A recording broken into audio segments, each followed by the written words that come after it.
Hey everyone, welcome to FanFic Canon. Thanks for hitting play.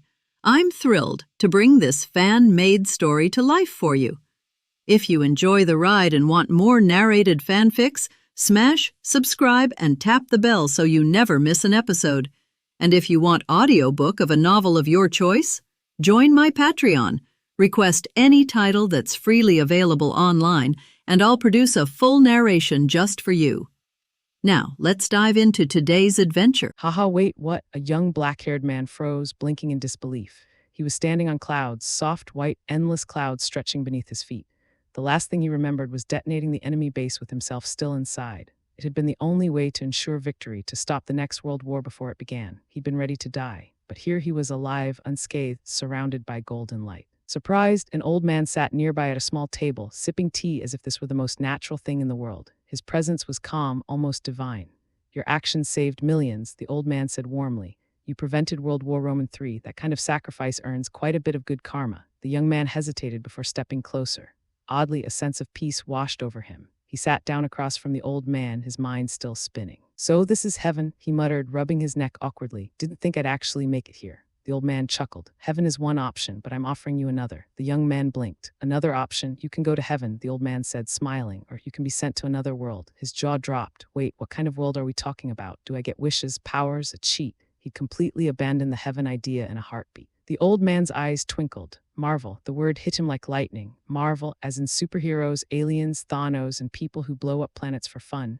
Precisely, the old man said, struggling not to laugh, and no, you don't get any wishes. The young man's excitement deflated instantly. Can I still go to heaven? The old man smiled knowingly. However, I will grant you something special, the power of the Shadow Monarch, along with a leveling system. All thoughts of heaven vanished in an instant. Wait, seriously, before you get too excited, the old man interrupted, there are two things you need to understand. He leaned back slightly, his tone turning serious. First, the Shadow Monarch's power is tied to mana, and in Marvel, mana doesn't exist. Without it, that power would normally be useless.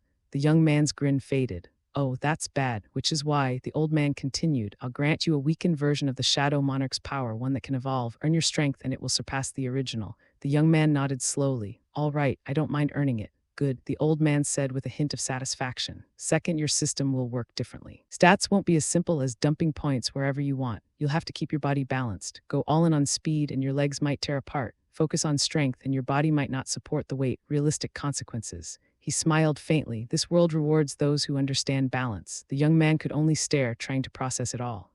Oh, and one last thing, the old man added casually. Once you grow strong enough, the system will disappear. After that, you're on your own. The young man exhaled deeply. You're really not making this easy, huh? Where's the fun in that? After a moment's silence, he smirked. All right, I'll take it. Let's do this. The old man grinned, raising a hand. Then go, Ashburn Blackheart. Your new life begins now. The world around him dissolved into light.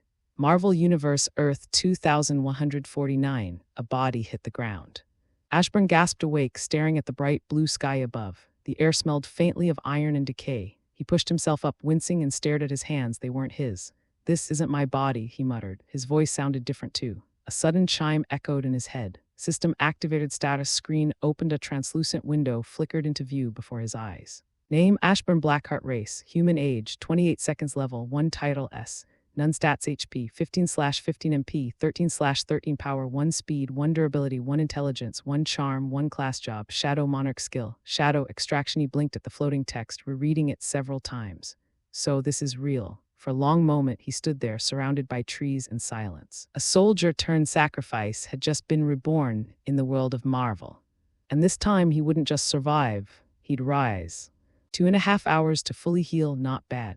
Ashburn tilted his head, studying the glowing numbers hovering before him. Does that mean I can regrow limbs, or is it just natural recovery? The thought lingered for a moment before he shook it off and focused back on the status screen. Name, Ashburn Blackheart. He raised an eyebrow. Weird choice, but sounds kind of badass. His gaze dropped to his only skill. Shadow extraction, a resurrection ability unique to the Shadow Monarch. Allows the user to reanimate slain targets as shadow soldiers, bound eternally to their will. Ashburn's lips curved faintly. Now that's something I can work with. He patted down his pockets, hoping to find at least a clue about whoever's body this was. Nothing, no wallet, no phone, not even a crumb, of course. Drop me in another world and not even a starting pack. He sighed and scanned the thick forest surrounding him. The air was unnaturally still, the silence heavy. He had no idea where he was or even what he was inhabiting. Maybe this wasn't someone's body at all. Maybe it had been created from scratch just for him. Great, that means no identity, no records, and eventually the government.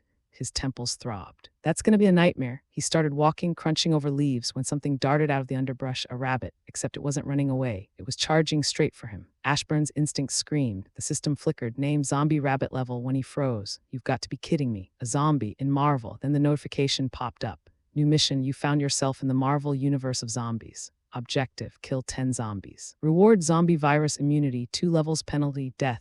Fuck, Ashburn spun and sprinted, but within seconds he realized something horrifying. The zombie rabbit was faster. Why is it so damn fast? Is this World War Z logic? He leapt up the nearest tree, scrambling onto a thick branch. Below, the creature skidded to a stop, its head twitching upward to stare at him. They stared at each other for a tense moment.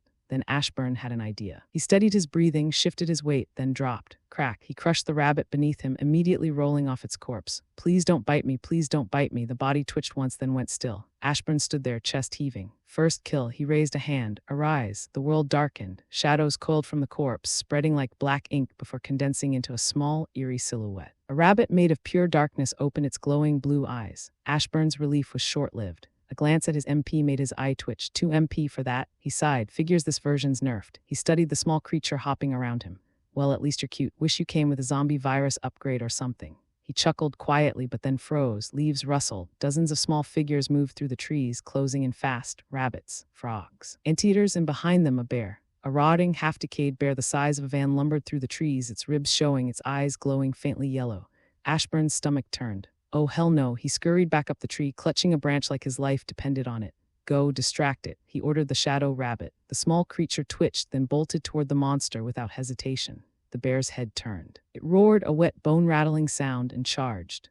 Run. At his command, the shadow rabbit darted away. The bear followed, crashing through trees like a tank. The ground trembled with every step. Ashburn let out a shaky breath. Okay, so they're attracted to movement, not life force. That's good. I can work with that. He turned his attention to the stragglers below, smaller undead creatures still crawling around. He could take them out safely if he had a weapon. His eyes scanned the branches. A sturdy stick caught his eye. He snapped it off, sharpening one end against the bark. This'll do. He focused on an anteater clawing its way up the tree. Its long snout and oversized claws looked lethal even in death. Perfect, he whispered. If I can turn you into a shadow, you'll do my killing for me. He tightened his grip on the makeshift spear, lining up his aim. Just one clean drop, but then he froze. The anteater wasn't climbing alone anymore. The other zombies were helping it, piling up beneath it, forming a mound of rotting bodies so it could climb higher. Ashburn's pulse spiked. They are cooperating. For the first time since arriving in this world, real fear settled in his chest. Then he froze. The zombies weren't just aimlessly moving. They were helping the anteater climb, letting it step on their backs to get better footing. Ashburn didn't panic. He just waited. He kept still, muscles coiled, watching as the anteater climbed higher. The moment it got within range, he braced himself against the tree, made sure his footing was solid, then struck. The sharpened stick shot forward, piercing straight through the anteater's eye. He had aimed for that spot deliberately. Even if he hadn't put enough force behind the strike, the soft tissue would still give way, ensuring a fatal blow. The anteater thrashed, but Ashburn didn't let go. Twisting the stick, he pressed the creature firmly against the tree, keeping it from falling. It struggled, claws scraping against the bark, but he only pushed harder, forcing the stick in deeper. Only when the anteater finally went limp did he stop. Leveled up to level 2. All stats +1. You have gained 3 stat points. Ashburn blinked in shock as a strange sensation washed over him. His mind felt sharper, his body lighter, his strength more solid. Everything seemed to have doubled. He quickly focused on his new stat points. For now, I'll focus on speed and strength. But instead of dumping all 3 points at once, he decided to allocate them gradually. He wanted to feel the difference, to understand how each point affected his body. Status screen name, Ashburn Blackheart race, human age, 38 minutes old, level 2, title S. None stats HP 40/40 MP 30/30 HP region 0, 2 per minute MP region 0. 8 per minute attributes power, 4 speed, 3 durability, 2 intelligence, 2 charm, 2 class and skills job class, Shadow Monarch skills, none job specific skills, Shadow extraction. What a complex system. Ashburn sighed, running through the mechanics in his mind. Power didn't directly determine his attack strength. It simply measured how much force his body could generate. Even if his power stat reached 1 billion, his attacks could still be useless if his speed wasn't high enough to create momentum. At the same time, durability was essential to withstand the force he generated. Movement speed relied on both power and durability. He needed power to push off the ground and durability to handle the strain of moving at high speeds. But the balance didn't stop there. Durability required both speed and power needed both durability and speed. It seemed durability increased his mass, meaning he needed enough power to support his own weight and enough speed to avoid becoming sluggish. If his speed fell too far behind, even the simplest movements would become slow and inefficient. It was an endless cycle, each stat dependent on the others to maintain equilibrium. Ashburn exhaled, shifting his weight. Despite the changes in his body, he could now hold himself up with just one hand, gripping the tree branch without any concern about falling. "Arise." Ashburn's voice rang out, and darkness immediately swallowed the anteater's corpse, but just as quickly as it formed, the shadows shattered, dissipating into nothing. His frown deepened. He failed. Without hesitation, he tried again. This time, the shadows surged properly, enveloping the lifeless body before receding, revealing the reanimated anteater now under his command. "Go, kill them all." At his command, the anteater lunged forward, claws slicing through the undead that moved to attack it. Ashburn watched for a moment before springing into action. He leaped from the tree, landing behind the distracted zombies. With precise, controlled movements, he drove his stick through their heads, targeting the weaker ones first, the frogs, the rabbits, those he could kill in a single strike. He stayed cautious. One mistake and it's over. The moment the undead turned to face him, he jumped back into the tree, waiting for their attention to shift back to the anteater before dropping down again to strike.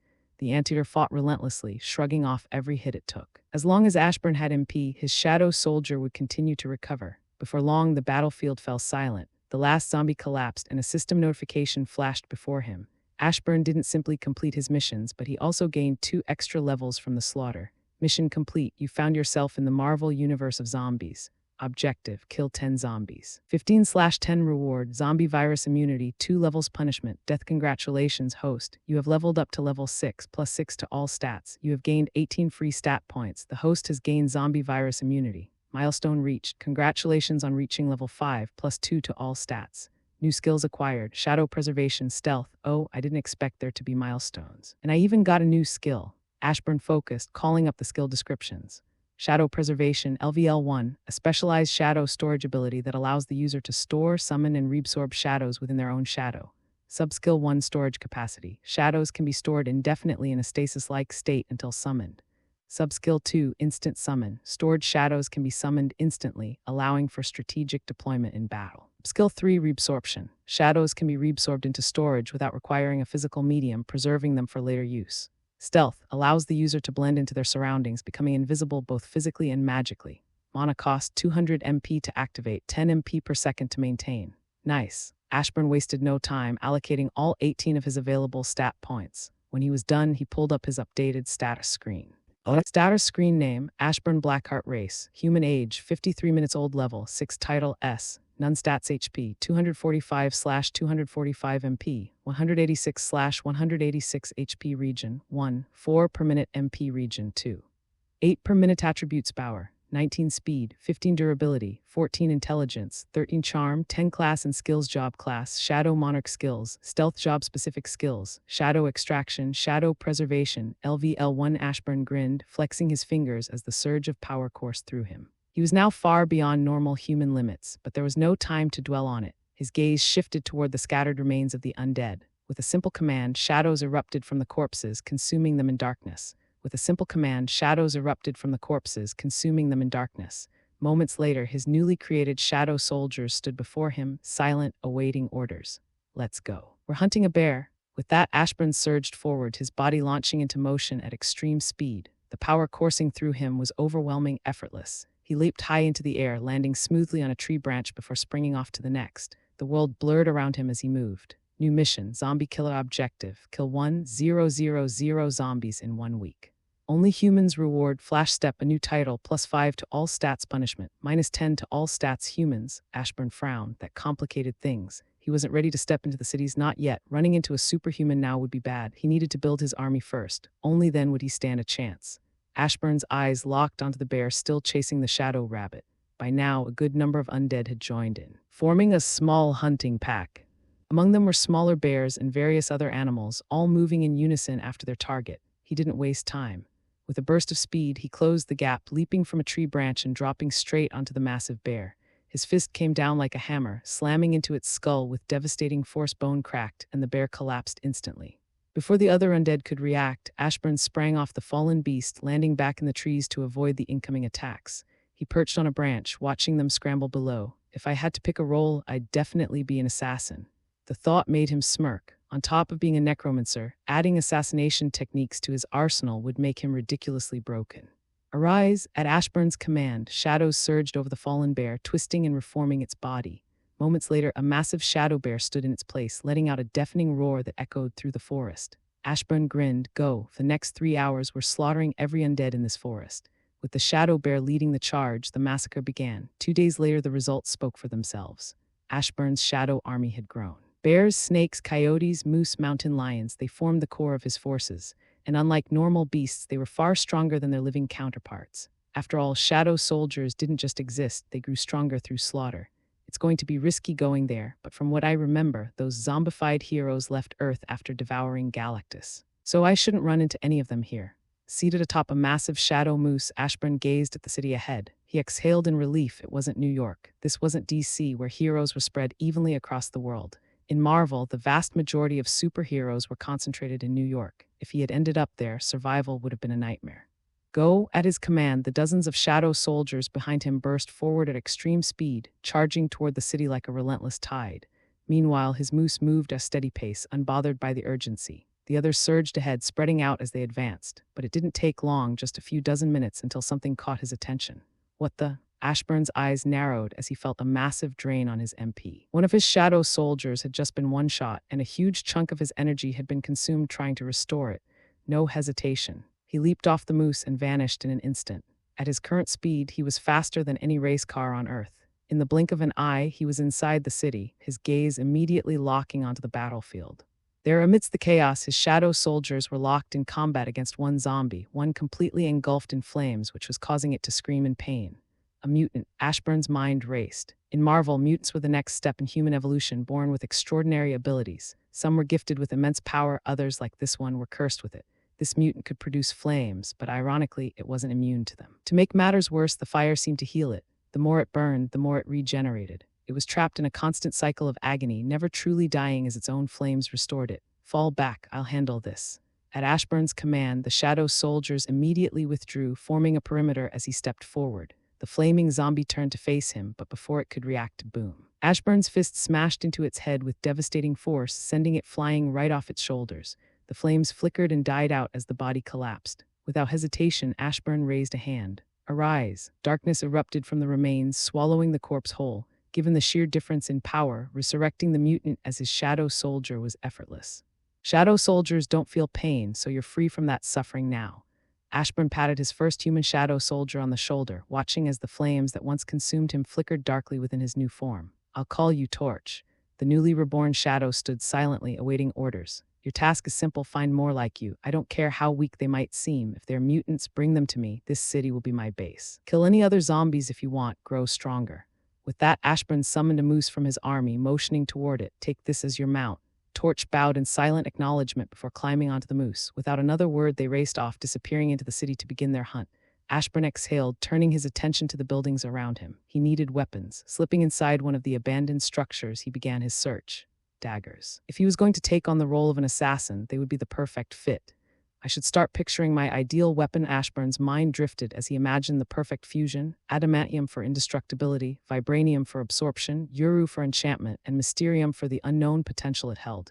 Yeah, that's going to be a pain to get my hands on. He sighed, shaking his head. Might as well go for the infinity stones while I'm at it.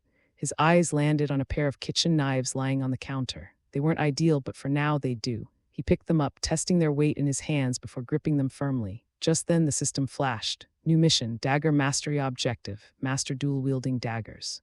Reward 2x dagger skills, plus 5 to all stats, food generation bag punishment. None. Well, at least I won't have to keep eating fruit. Ashburn sighed. For the past 2 days, his diet had consisted of nothing but fruit, and he was sick of it. With renewed focus, he stepped outside, ready to find some undead to train on.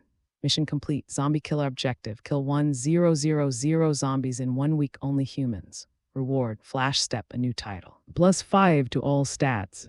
Punishment, minus 10 to all stats, avoided. New skill acquired, Flash Step, a high-speed movement technique that boosts the user's speed by 50% and up to 100%. Warning, this skill can cause self-harm if durability is less than half of speed. To use this skill at its fullest potential, durability should be at least half of speed. Congratulations, you have gained a new title, Undead Slayer. Undead Slayer title effect. Plus 25% to all stats when facing undead. plus 10% to all allies' stats when facing undead.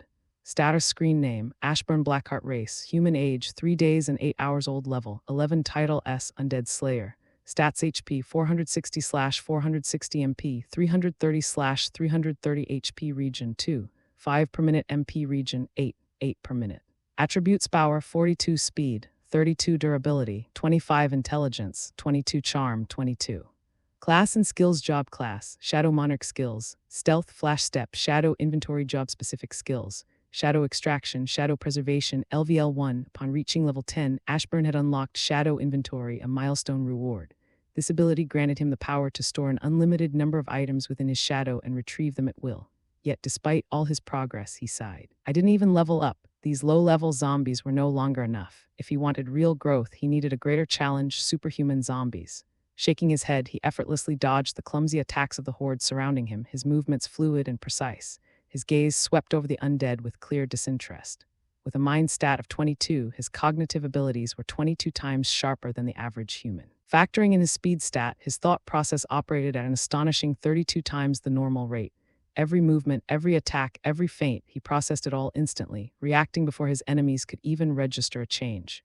His skill with the daggers had improved immensely, as had his overall combat ability. But it still wasn't enough. If he wanted to complete his mission, he needed something stronger. With a flash, Ashburn shot forward, weaving through the horde at blinding speed. In an instant, he reappeared behind them.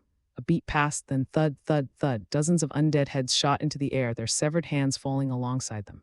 Ashburn turned to observe his handiwork before glancing down at his knives. I need better blades, he sighed, shaking his head. These kitchen knives weren't cutting it, literally. He needed real weapons. Without wasting time, he gave the fallen zombies a new purpose, resurrecting them as shadow soldiers before leaping onto the rooftop of a nearby building.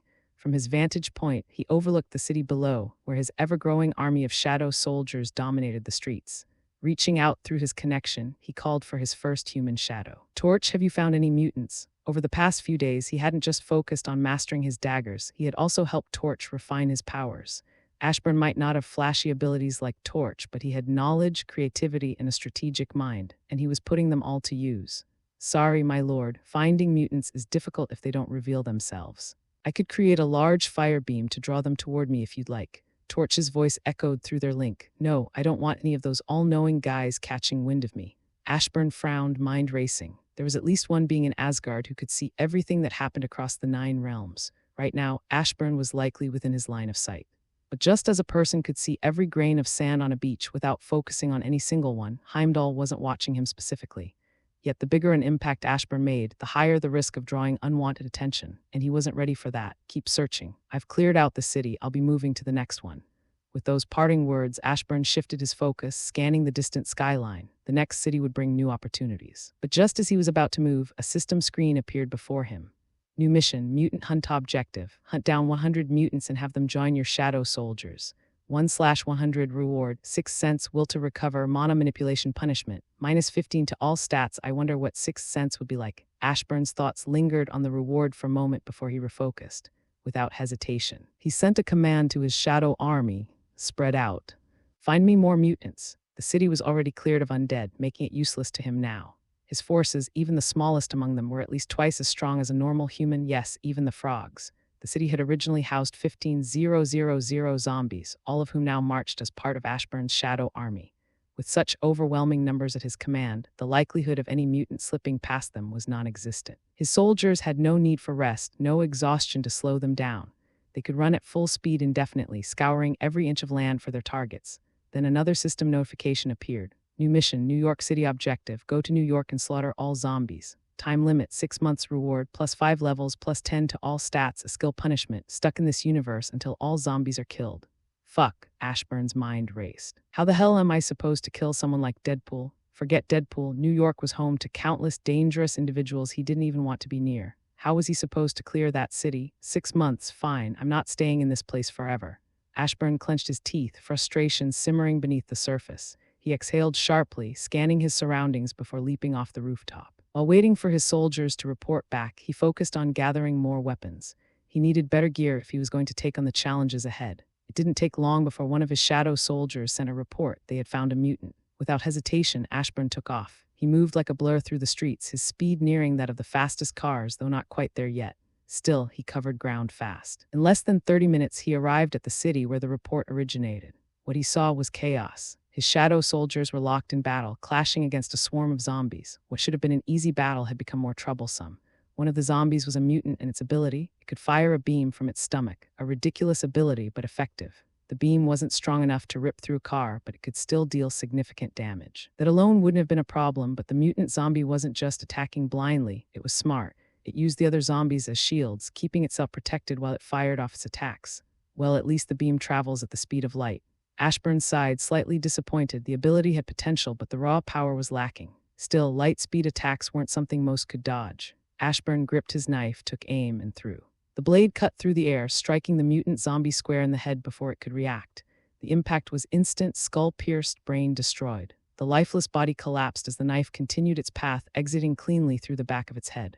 "Arise," Ashburn spoke the word without emotion, barely sparing the newly risen shadow a glance before turning to leave. Another soldier added to his growing army. He returned to the city he had just left, prepared to move to the next as soon as the call came in. And it did come. As his shadow army expanded its reach beyond the small city where he first arrived, mutant zombies became increasingly common. Some required his direct intervention, those with abilities that his current soldiers couldn't handle. Other times, his shadows managed to subdue the mutants and bring them to him, saving him the effort. His days became a cycle of constant movement, city after city, hunting down stronger enemies and forcing them into his ranks. Some battles were quick, others dragged on, especially when mutant zombies coordinated with groups of lesser undead, turning what should have been a simple fight into a real challenge. Still, Ashburn pressed on. His army was growing, and so was his strength. By the way, mutants would fall under the 6th classification. The first and the weakest classification was Epsilon level. Epsilon mutants either have a non-combative power or no real powers at all, but are like Gamma-level mutants in that they cannot hide what they are.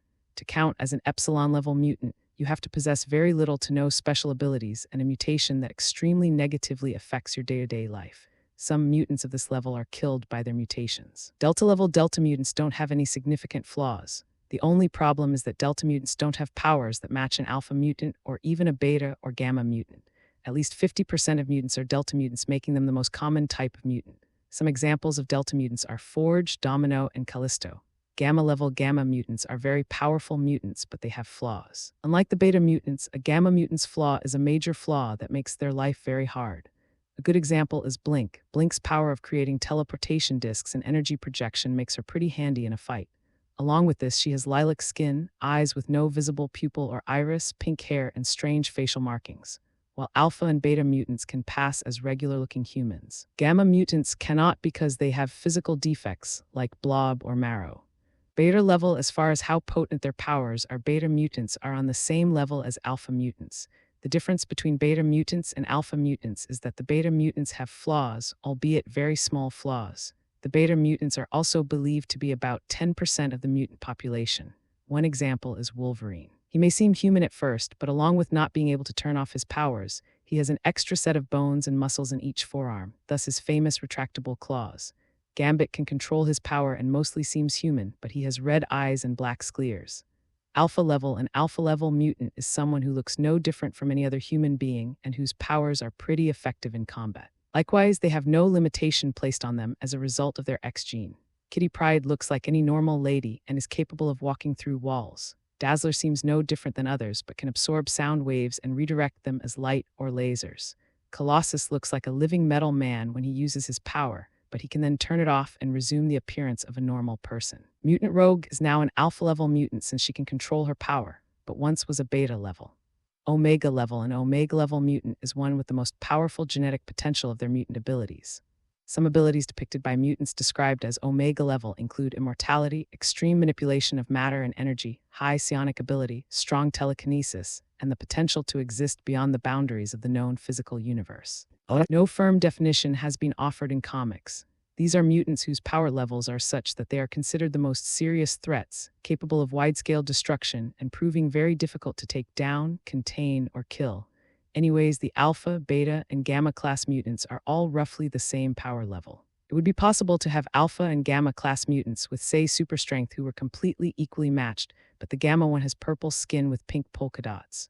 Torch was a Beta-level mutant he came across. Meanwhile, everyone else he came across was a Delta-level mutant. The mutant that shot a beam from his stomach was a Delta-level mutant. His stomach was glowing at all times. "My lord, I have found a secret lab containing many mutants. It has been locked from the outside. Do I have permission to open it?" Torch's message made Ashburn's eyes widen. So far, he had only gathered 12 mutants for his army. A lab holding an unknown number of them. This was exactly what he needed. "I'm coming, wait for me." Without wasting a second, Ashburn burst forward, moving at top speed toward Torch's location. It took him 2 hours to arrive, but when he did, he found Torch patiently waiting atop his mount. Ashburn gave him a brief nod before shifting his attention to the building. A secret lab, a potential gold mine. Without hesitation, they entered. Torch led the way, guiding him through the facility toward where the mutants were sealed away. The entrance to the lower levels lay at the bottom of a long stairwell. The place was eerily untouched, a stark contrast to the ruined cities he had passed through.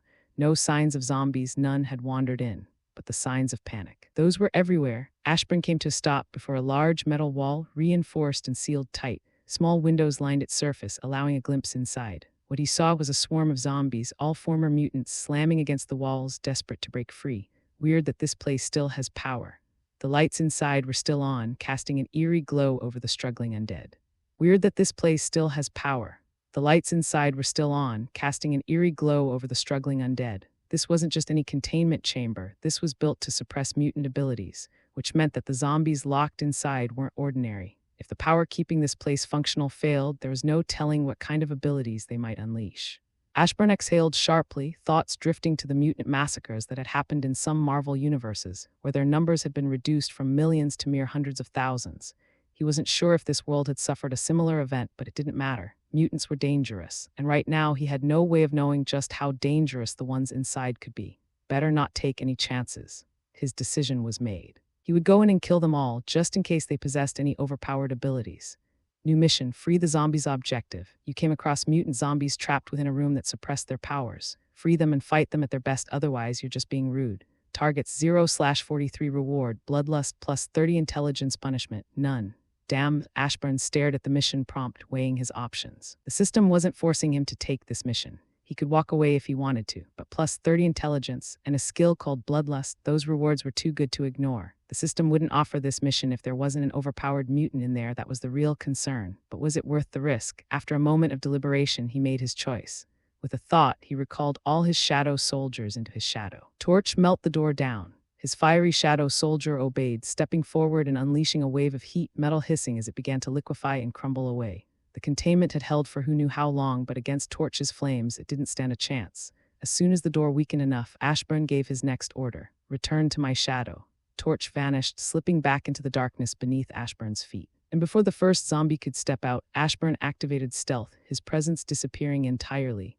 Roar. The first zombie to step out was a young man with orange-black hair, letting out a growl that sounded far too much like a tiger. A second later, his entire form shifted, transforming into a massive beast. But this wasn't just any tiger. Before Ashburn could analyze it further, another figure emerged, an old man whose body suddenly regressed in age, growing a tail and dragon-like horns as his transformation took hold. One by one, the rest of the zombies stepped forward only to change. Each underwent physical mutations, their abilities once suppressed now running rampant. Ashburn stayed perfectly still, cloaked in stealth, silently watching as the chaotic transformations unfolded. Then one of them grew 5 eyes, and the moment those 5 eyes opened, all of them locked onto him. Shit, the zombie lunged straight for him, drawing the attention of the others. For a split second, confusion flickered through the remaining undead, their instincts struggling to process what their ally had reacted to. All but the tiger, its nose twitched. It was nose had seen through stealth him. Stealth had failed. With a burst of darkness, a shadow bear emerged, its razor-sharp claws slicing cleanly through the 5-eyed zombie in a single strike.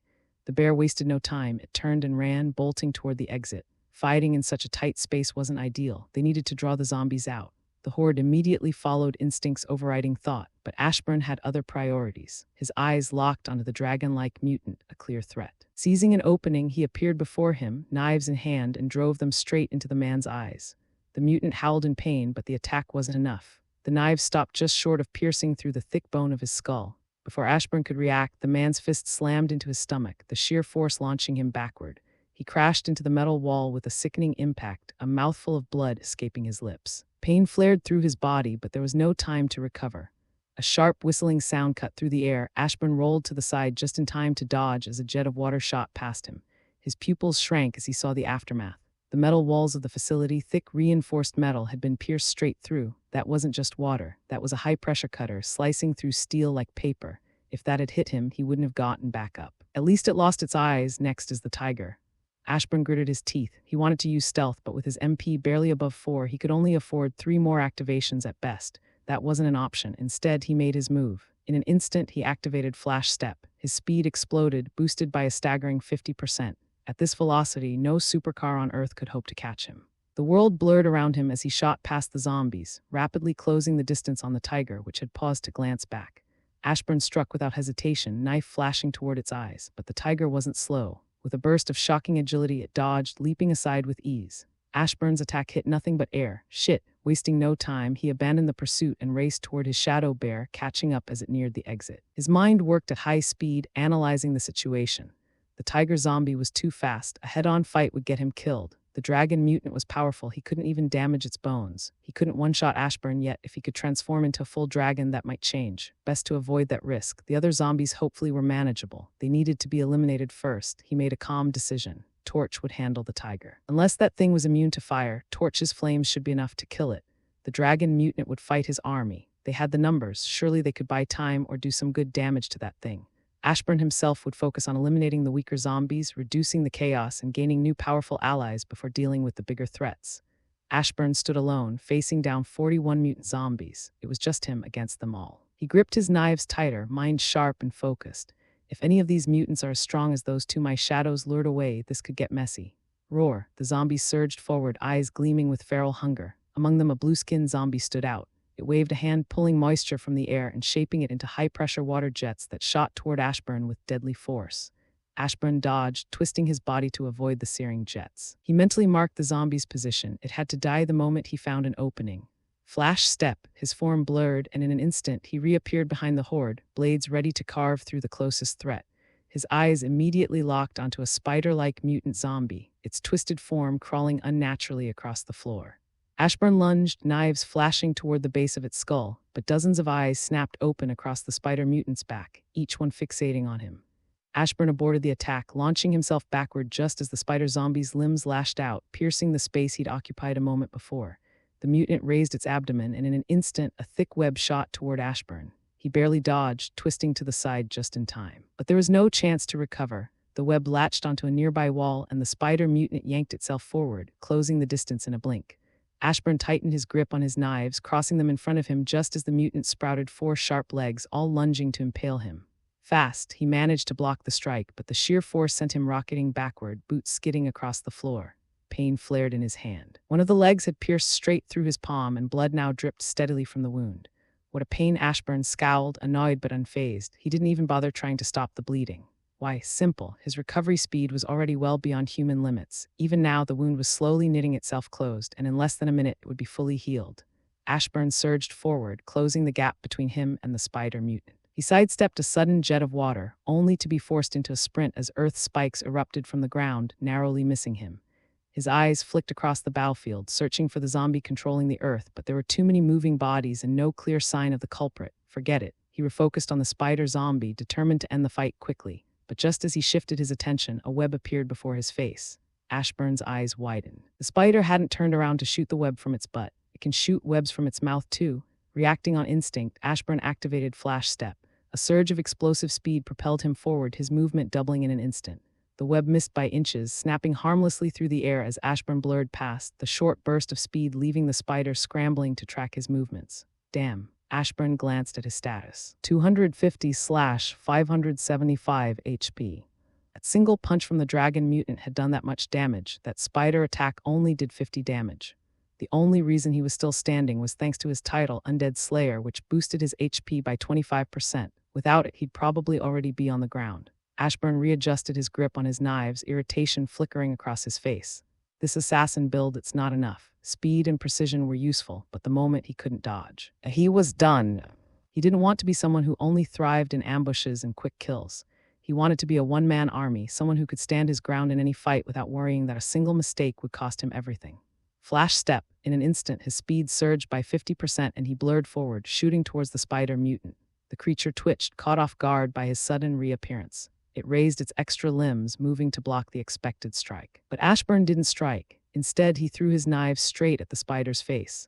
The spider reacted on instinct, snapping its limbs up to block the blades. Ashburn was far faster than the spider. It wasn't speed that gave the mutant an edge, it was reaction time, sharp enough to track his movements. But the moment it moved to block the knives, it left itself wide open. Ashburn kicked off the ground, his momentum boosted by his high power stat. Boom. His fist slammed into the spider's face, the impact reverberating through the air. But it didn't fly backward. Ashburn didn't let it. He followed through, twisting his body and driving a second punch downward, slamming the spider's head into the ground with brutal force. Crack, the skull caved in and the mutant went limp. Ashburn barely had time to breathe. He leaped back, narrowly dodging a barrage of abilities, beams, spikes, and blasts raining down on his position. "Arise!" Ashburn's voice rang out, sharp and commanding. Darkness burst forth, swallowing the spider mutant's corpse. A heartbeat later, the creature rose again, its form now cloaked in shadows, eyes glowing faintly. Ashburn exhaled in relief. "Go, web them up." The shadow spider sprang into action, opening its mouth and firing thick strands of webbing toward the advancing undead. Ashburn jumped back, watching for an opening. The moment one appeared, he burst forward, closing the distance in an instant. His target, the water-shooting zombie, easily the most dangerous threat on the field. Its high attack power made it a priority kill, but not all 40 zombies were focused on the spider. Shink, a massive earth spike erupted from the ground, hurtling straight toward his chest. Ashburn summoned his knives, crossing them in front of him just in time to block the strike. Ashburn rocketed backward, barely keeping his balance as he skidded across the ground. But his eyes stayed locked on one target, a zombie with an earth-like arm, its limbs seemingly fused with the ground. That's the one. It didn't take long for Ashburn to connect the dots. It can only control Earth while its hand is in contact with the ground. He frowned, mind racing. Earth isn't the fastest element, so it's probably sensing vibrations to track my movements. Without hesitation, Ashburn summoned another knife. With a sharp flick of his wrist, the blade shot toward the Earth zombie, aimed straight for its head. "Watch out," the water zombie called out. The Earth zombie reacted quickly. Its earth-fused arm ripped free from the ground, retaining its hardened form as it swung up to block the incoming knife. The blade clanged off the rocky surface, deflected at the last second. Makes sense. Ashburn sighed, eyes narrowing as he analyzed the situation. This isn't an alpha-level mutant. Its flaw is obvious, that arm can't change form. This must be a beta-level mutant. Without hesitation, he activated Flash Step. His speed surged by 50%, and in an instant he appeared before the Earth mutant zombie, his hand gripping its head, just as he expected, slow. The zombie barely had time to react before Ashburn twisted, snapping its neck and tearing its head clean off. But there was no time to celebrate. The water mutant zombie retaliated, firing a high-pressure jet straight at him. Ashburn darted sideways, narrowly avoiding the blast. "Arise." Darkness burst forth, swirling around the Earth zombie's lifeless body, and then nothing. The skill had failed. Ashburn frowned. Every failed attempt at shadow extraction still drained his MP, and he couldn't afford to waste energy. He used the skill again, and to his relief, the Earth mutant zombie rose as a shadow, its once decayed form now cloaked in darkness. "Work together with the spider," Ashburn ordered, stepping between the shadow and the battlefield to shield it from attacks. The Earth mutant shadow moved into position, but its ability wasn't instant. It needed time to manipulate the ground, explaining why it had acted sparingly throughout the entire fight. Ashburn didn't wait around. He charged forward, knives flashing as he cut down the weaker zombies, cannon fodder barely worth mentioning. Most were Epsilon or Delta-level mutants, their abilities more of a hindrance than a threat. Some had self-destructive powers that would have killed them eventually. Others had ridiculous abilities, like one mutant that could shoot milk from its eyes and another that sprouted lotus flowers from its palms. Ashburn didn't care. He cut down the weaker zombies with ruthless efficiency while the shadow spider moved swiftly, webbing up the stronger ones. Even the water mutant zombie found itself distracted, focused entirely on cutting through the webs that bound its allies. That distraction proved fatal.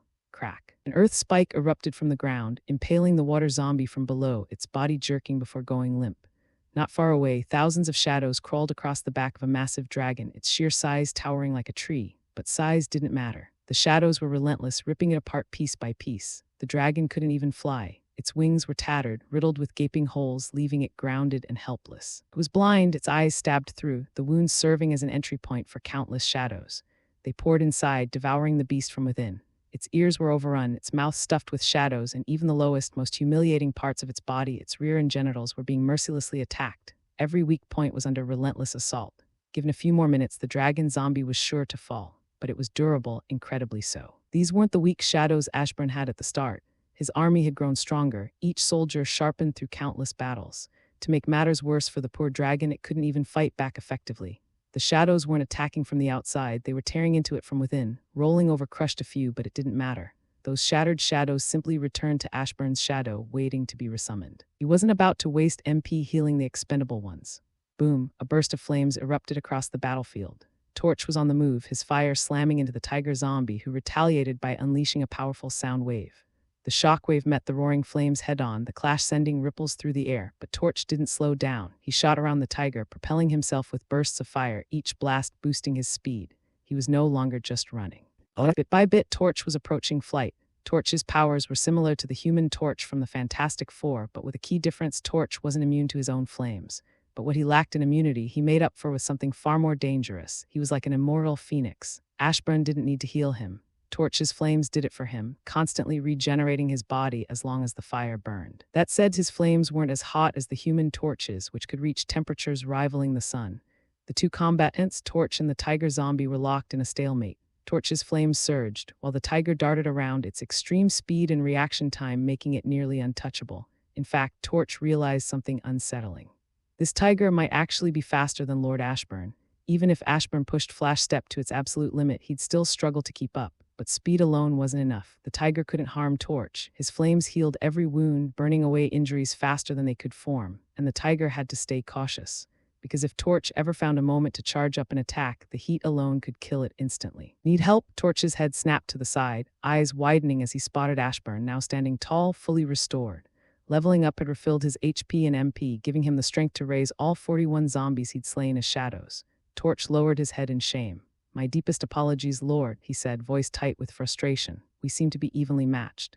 Ashburn waved him off, watching as the 41 shadows surged forward, their dark forms swarming the tiger zombie. "Don't worry about it," Ashburn said with a smirk. "You did your part, you held it off. Now just focus on charging up an attack while they keep it busy. Just make sure to leave me a body." Torch nodded, determination burning in his glowing eyes. The tiger zombie lashed out, dodging and weaving through the shadows, but numbers mattered. Bit by bit, the swarm overwhelmed it, pinning it down as Torch's firepower reached its peak. Boom. The final blast of flame engulfed the tiger, reducing its head to nothing. And with that, Ashburn leveled up once more. "It's stronger than me, I might fail." Ashburn clenched his fists, taking a deep breath to steady himself. The tiger had proven itself a true powerhouse. Its speed and attack power were lethal, and even the blistering heat Torch had used to melt through the metal door hadn't been enough to incapacitate it. The flames had bothered the beast, sure, but they hadn't broken it. This thing was tough. "Arise." Ashburn's voice cut through the silence. Darkness surged and then fizzled out. Nothing happened. Ashburn's frown deepened. He took another deep breath, stepping closer to the tiger's corpse. This shadow could probably give someone like Spider-Man a real fight. Spidey would only win thanks to his webs and spider sense. In raw stats, this tiger outclassed most street-level heroes. That made it too valuable to lose. Ashburn gritted his teeth. "Arise." His voice was heavier, laced with frustration and determination. Darkness erupted and failed once more. "Come on, arise." Ashburn's voice rang with frustration, but once again darkness burst forth, only to fade into nothing. He clicked his tongue, scowling as disappointment settled in. With a sigh, he turned and headed toward the dragon's location. By the time he arrived, the massive beast was already at death's door, its once formidable body torn apart by the relentless shadows.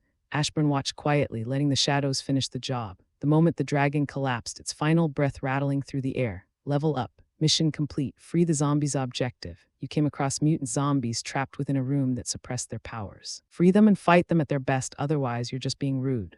Targets: 43/43 reward, Bloodlust plus 30 intelligence punishment. None. Bloodlust unleash an aura of pure killing intent, intimidating enemy combatants into submission. The skill induces intense fear in those targeted, decreasing their stats by 50%. It can be applied to multiple opponents simultaneously. Nice, Ashburn smirked, satisfied with the new skill. The debuff alone made it invaluable, but the fact that it could affect multiple targets at once, that made it deadly. And with the plus 30 intelligence boost, his mental clarity sharpened, thoughts flowing faster, connections forming effortlessly. Learning would be quicker, reactions would be faster, calculations would be precise. Arise. Ashburn's eyes stayed locked on the dragon's corpse, determination burning within him. Darkness surged and fizzled out. His heart sank. No, I need this one. Losing the tiger was one thing, but the dragon, that was too much. Without it, he'd be missing out on a massive advantage. Arise, Ashburn roared, frustration and desperation lacing his voice. Darkness exploded around the corpse, and this time it worked. A massive shadow dragon rose, letting out a deafening roar as its form solidified, dark and menacing. Ashburn almost jumped for joy, but instead he sank to the ground, exhaling in pure relief. 43 mutants down, 57 to go. Ashburn pushed himself up, eyes sweeping across his gathered shadows. Who here has hacking skills? With over 15,000 shadows under his command, at least one had to know something right. My mutant ability allows me to see hacking like a video game. One of the newly summoned shadow mutants spoke, stepping forward. Ashburn's gaze settled on the mutant, noting its strange ears, log-shaped, almost like they were meant to connect to something. Several others stepped forward, each claiming skills in hacking. Without hesitation, Ashburn sent them into the secret lab, ordering them to dig through the system and find the locations of other mutant research facilities. Since Wi-Fi was down, they had to manually access what remained of the local networks, sifting through whatever data caches were still intact. Thankfully, they succeeded. The system revealed several lab locations, each one a potential gold mine of mutants. But now Ashburn faced a new problem. How the hell do I get there without GPS? Luckily, with 15,000 shadows under his command, many had traveled extensively before death. They remembered routes, landmarks, and enough details to guide Ashburn close to each site. Still, he wanted to speed things up. Mounting the Shadow Dragon, Ashburn took to the skies, soaring over the wastelands. His goal, slaughter every zombie-infested city in his path. Ashburn chose to lead the charge himself, driven by more than just conquest. With his boosted intelligence stat, learning had become effortless. This was more than just a massacre, it was training. And by the time he was done, Ashburn was confident he'd master dual-wielding daggers. And master it he did. In just 2 days, Ashburn's dagger mastery had advanced by leaps and bounds, his skill sharp enough to complete the mission. Mission complete. Dagger mastery objective. Master dual-wielding daggers. Reward 2x dagger skills, plus 5 to all stats. Food generation bag punishment. None new skills acquired. Critical attack, a dagger exclusive skill that allows the user to inflict critical damage by striking an opponent's vital points. Mana cost 70 MP per use. Effect, critical damage equals twice your peak damage output. Dagger throw allows the user to throw a dagger with increased damage and accuracy, scaling with the skill's level. Mana cost 30 MP per use. Food generation bag, by channeling MP into the bag, the user can generate any food they picture. The more MP invested, the higher the food quality. Status screen name, Ashburn Blackheart race, human age, 6 days and 12 hours old, level 14, title S, Undead Slayer. Stats HP 700/700 MP, 825/825 HP region, 4 per minute MP region, 19 per minute. Attributes power 60 speed, 45 durability, 40 intelligence, 60 charm, 35. Class and skills, job class, Shadow Monarch skills, stealth, flash step, shadow inventory, bloodlust, critical attack, dagger throw, job specific skills, shadow extraction, shadow preservation, LVL1. Now time to hunt down the rest of those mutants and finish that mission. Ashburn leaned back, exhaling slowly. Finally, he could eat something besides fruits and water. Let's go hunt down mutants. With that, he mounted the Shadow Dragon, its massive form unfurling its wings as they took to the skies. 3 days passed. During that time, Ashburn made steady progress. At one of the highway rest stops, he stumbled upon a detailed road map. With the help of the lab locations his hackers uncovered, he was able to pinpoint several target zones scattered across the region. But Ashburn didn't just meet the 100 mutant quota. He exceeded it. By the end of the 3rd day, he had turned a total of 150 mutant zombies into shadow soldiers. And of course, the system rewards followed. Mission complete, mutant hunt objective, hunt down 100 mutants and turn them into shadow soldiers. Result, 150/100 reward, 6 cents, will to recover, mana manipulation punishment, none. New skills acquired, 6 sense, a unique perception that transcends the 5 traditional senses, allowing the user to perceive the world without physical limitations. Range, intelligence plus charm times 1 km. Clarity, the further the range, the harder it becomes to distinguish details. Mana cost 10 MP to activate, 1 MP per second to maintain. Will to recover enhances regeneration, allowing the user to recover from any non-fatal damage, including the regrowth of lost limbs. HP boost times 2 to max HP. Regeneration speed times 5 to HP recovery. Fatal wounds such as damage to the heart or brain remain lethal. Mana manipulation enables one to control their mana, enhancing both physical performance and energy efficiency. This mana is somewhat different from the mana found in solo leveling. Stat boost, channeling mana into the body too, 5x to power, speed, and durability at the cost of MP.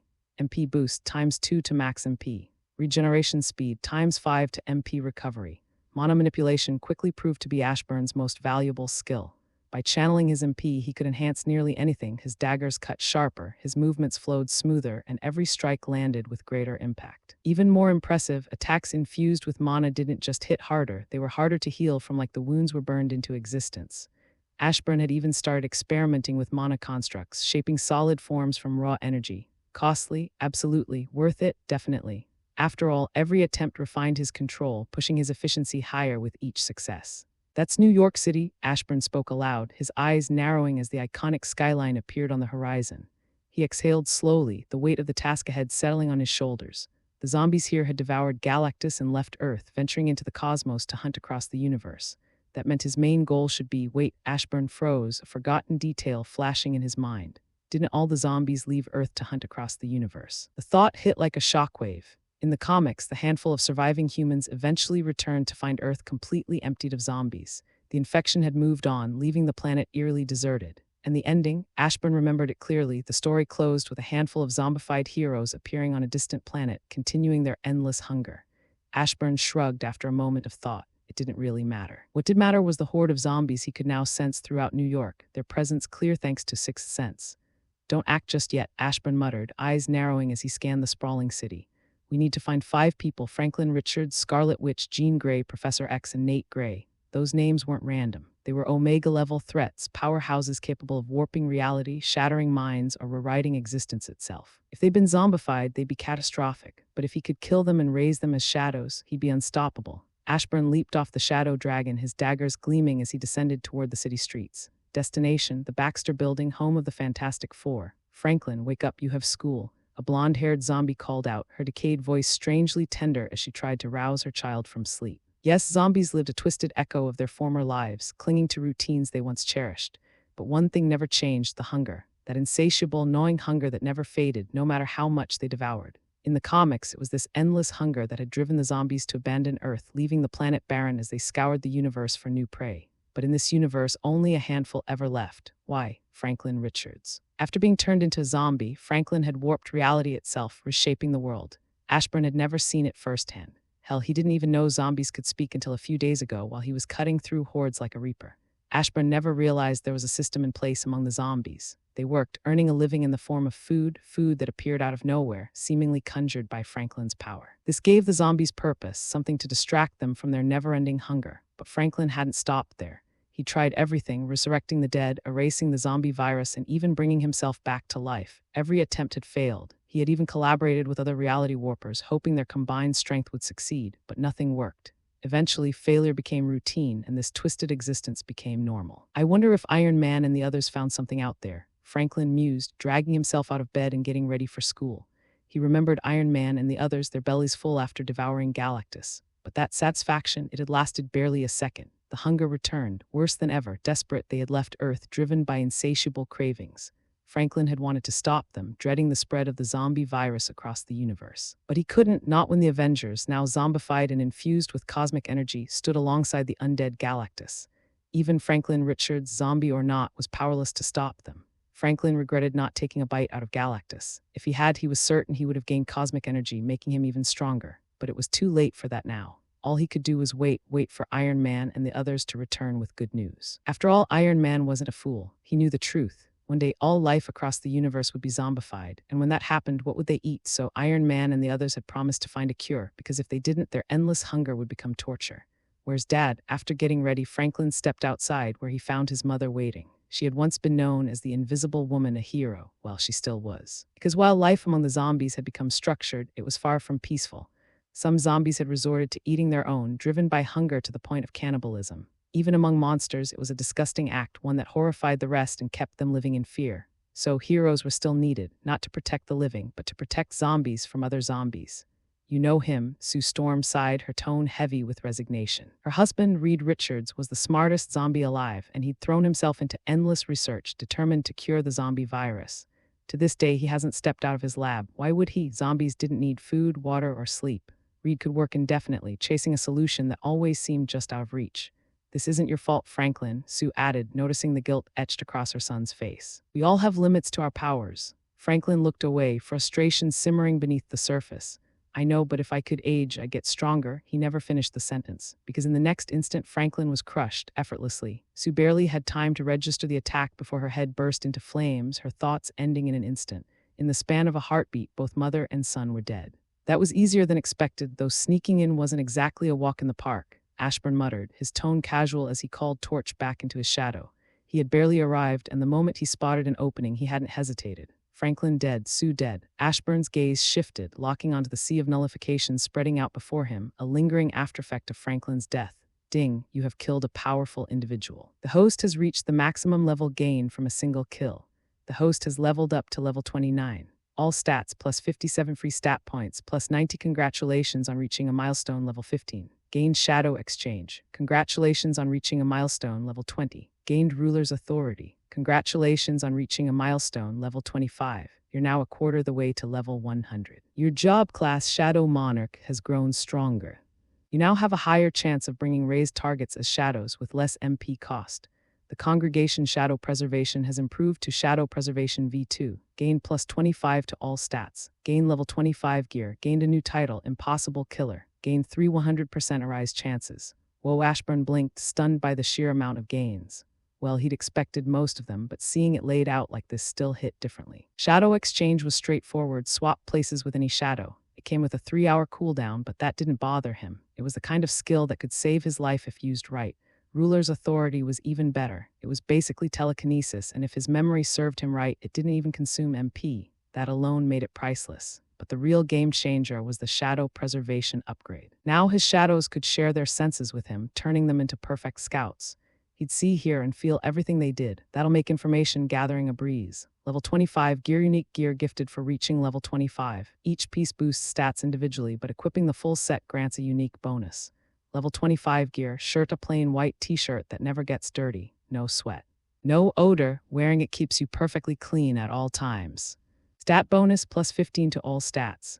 Level 25 gear. Boxers, extremely comfortable self-cleaning boxers. No more scavenging for replacements. These keep both you and your backside spotless. Stat bonus plus 15 speed, plus 15 charm, plus 10 durability. Level 25 gear. Pants, long black pants that look simple but offer extreme flexibility and durability. Stat bonus plus 20 speed, plus 10 power. Plus 15 durability, plus 15 charm.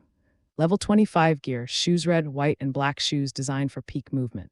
They enhance kicks, improve speed, and look damn good while doing it. Stat bonus plus 20 speed, plus 20 power, plus 10 durability, plus 15 charm. Level 25 gear. Cloak, a black, stylish cloak that protects against the weather while boosting both speed and durability. It even enhances your natural charm. Stat bonus plus 10 speed, plus 15 durability, plus 10 intelligence, plus 10 charm. Level 25 gear. Weapon, an ever-changing weapon, perfect for a versatile fighter. It can shift into daggers, arrows, a shield, any weapon you can picture, as long as you have the mana to fuel the transformation. Stat bonus plus 20 to all stats. Set bonus, full level 25 gear equip bonus, plus 50 to all stats, unwilling.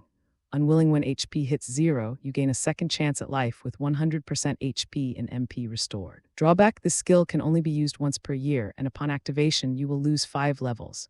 Penalty, all rewards gained from those 5 lost levels will be locked until you regain the levels. Damn, this is pretty nice. Ashburn nodded in approval, his eyes shifting to the new title notification. Impossible Killer. You killed someone far beyond your strength range. Like an ant crushing a god, you defied the natural order and came out victorious. Buff, 10x multiplier to all stats for both you and your shadows. What the fuck? Ashburn almost jumped, eyes widening at the insane buff before him. 10x to all stats for him and his shadows. That was ridiculous. Sure, he'd killed Franklin Richards, but only because Franklin was the kind of person who could become a god if he wanted, yet chose to live a normal life instead. Franklin had been overpowered, no doubt about it. But Ashburn had caught him off guard, striking when he was most vulnerable. That title makes it sound like I fought him head-on. If I had, I'd be dead. 100% arise chance your next use of shadow extraction is guaranteed to succeed. Warning, using this on a target significantly stronger than you carry the risk of the shadow breaking free and turning against you. Note, this risk only applies if the shadow's power far surpasses your own. Well, Ashburn sighed, rubbing the back of his neck. Looks like I can't use this on Franklin. He sighed before his shadow moved, swallowing the corpse and pulling it into Ashburn's shadow storage.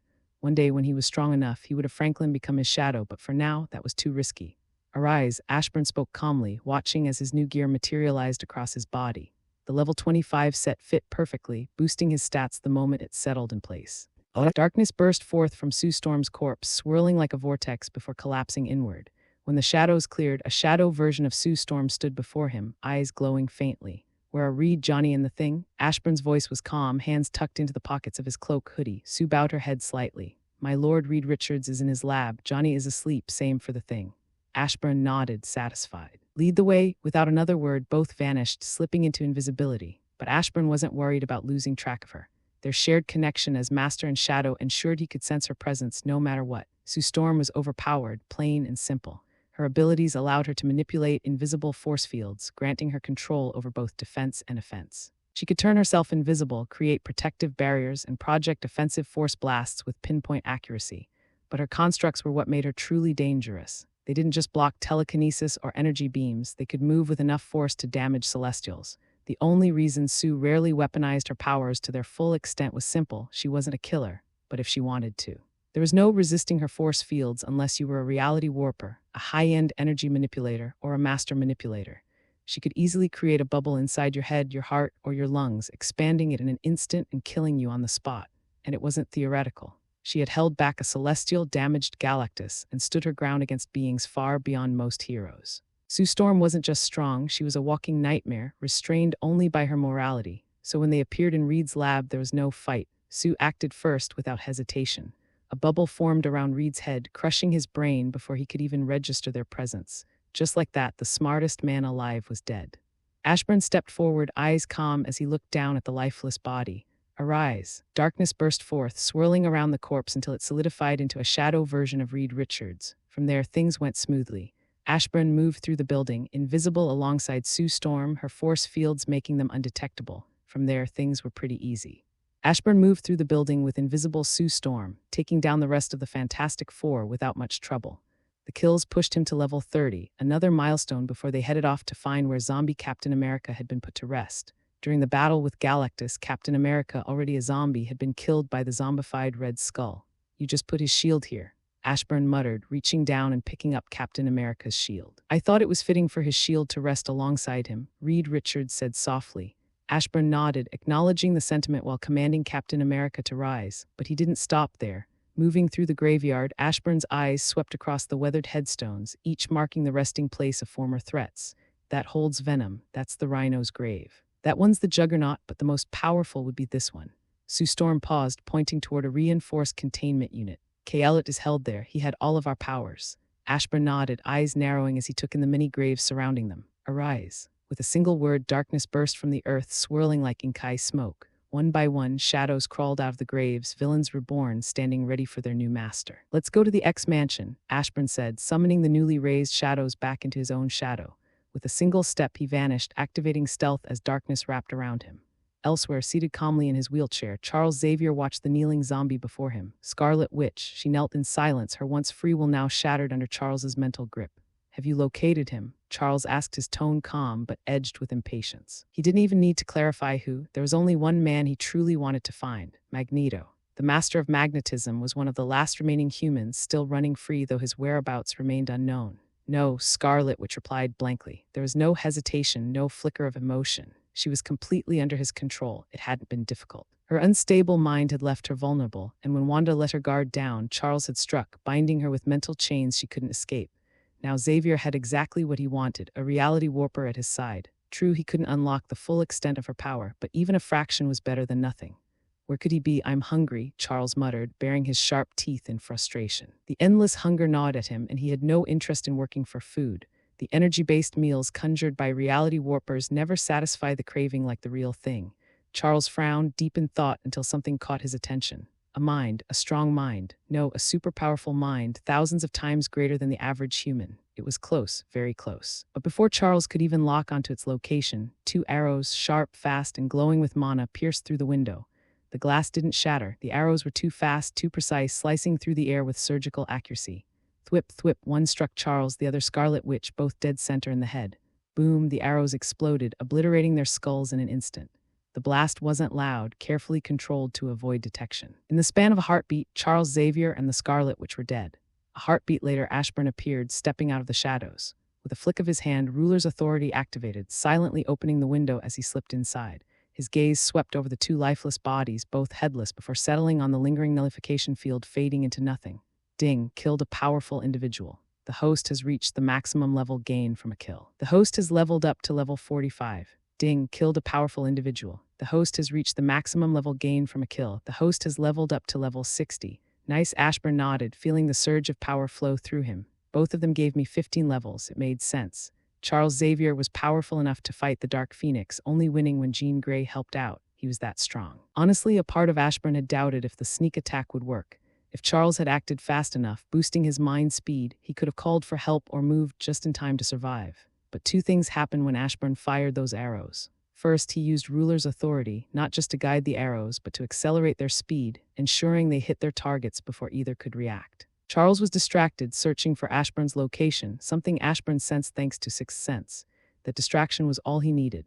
Second, Ashburn targeted the air around the Scarlet Witch, using ruler's authority to slam her into the ground while cutting off her air supply. The timing had to be perfect.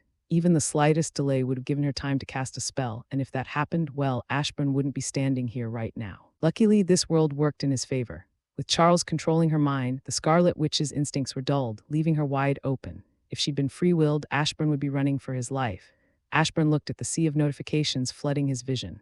Plus 150 to all stats, plus 200 free stat points. Congratulations on reaching a milestone, level 35. Gained plus 300 to all stats. Congratulations on reaching a milestone, level 40. Shadow Monarch has grown stronger. Shadow Extraction now costs less MP. Shadow Soldier's strength has grown stronger. 10% stronger than when alive. Congratulations on reaching a milestone, level 45. Shadows are now even stronger. 15% stronger than when alive. Congratulations on reaching a milestone, level 50. You're halfway to level 100. Shadow Monarch has reached its early anime strength. Shadow Extraction no longer costs MP. Note, if you use Shadow Extraction on someone far stronger than you and it somehow works, the Shadow's strength will be heavily suppressed to prevent it from becoming a threat. Level 25 gear has evolved to level 50 gear. Gained Umbra Kinesis, plus 500 to all stats. Congratulations on reaching a milestone, level 55. Gained Monarch's Domain. Congratulations on reaching a milestone, level 60. Shadow Monarch has grown stronger. Well, that's a lot, Ashburn thought, eyes scanning the flood of notifications. When he had reached level 30, the milestone reward had been nothing more than plus 150 to all stats. It wasn't much of a big deal. He went through the gains carefully. His Shadow Soldiers were stronger, much stronger. By the looks of it, they couldn't surpass him by more than 3 steps. Ashburn didn't fully understand what that meant, but it sounded like a good thing. If it meant his shadows couldn't outgrow his control, it was more of an advantage than a limitation. The fact that Shadow Extraction no longer consumed MP was another major gain. Even if he extracted someone far stronger than himself, their strength would be weakened to the peak he could manage. That might sound like a downgrade to some, but for Ashburn, it was perfect. There'd be no risk of his own shadows turning against him, no matter how powerful they had been in life. But the biggest surprise, his gear. It had evolved alongside him, growing 10 times stronger. That was huge. No longer just comfortable clothing with minor stat boosts, his level 50 gear was now more like armor disguised as casual wear. Umbra Kinesis, you are the Shadow Monarch, no longer limited to just shadow soldiers or passive control over shadows. Your power extends to both shadows and darkness, allowing you to reshape them into anything you desire, weapons, shields, or even offensive constructs. The greater your mastery, the higher the success rate of shadow extraction, and the stronger your shadow soldiers can become. With enough control, you can be as weak as an ant and still command a shadow soldier rivaling gods. This skill requires 0 MP. Monarch's Domain, a unique buff skill exclusive to the Shadow Monarch. This ability allows you to project your own shadow, creating a domain where all shadows within gain a 50% increase in stats while fighting. I wonder who's stronger, this skill or Null, the ruler of the void, Ashburn thought, watching as his shadow slithered forward, swallowing the 2 lifeless bodies without a trace.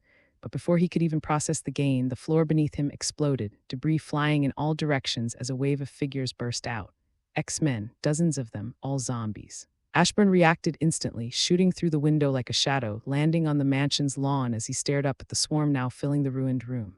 What the hell? It took him only a moment to understand. Charles must have had them all under his control. Now that Charles was dead, they'd regained their freedom, and in their haze they had acted on instinct, attacking first, not wanting to fall under control again. Ashburn's frown deepened as he scanned the horde, their rotting eyes locked onto him, expressions twisted with confusion and hunger. He looks alive, but why can't I smell the fresh scent of meat on him? Storm's glowing eyes narrowed, locking onto Ashburn with suspicion. Ashburn's brow furrowed, caught off guard by the comment. What does she mean by that? Up until now, Ashburn had assumed these zombies couldn't sense life force, that their hunger wasn't tied to the living. Apparently, it was the scent of fresh meat that drew them in, but that left the question of why they couldn't smell him. Before he could process it further, a familiar chime echoed in his mind.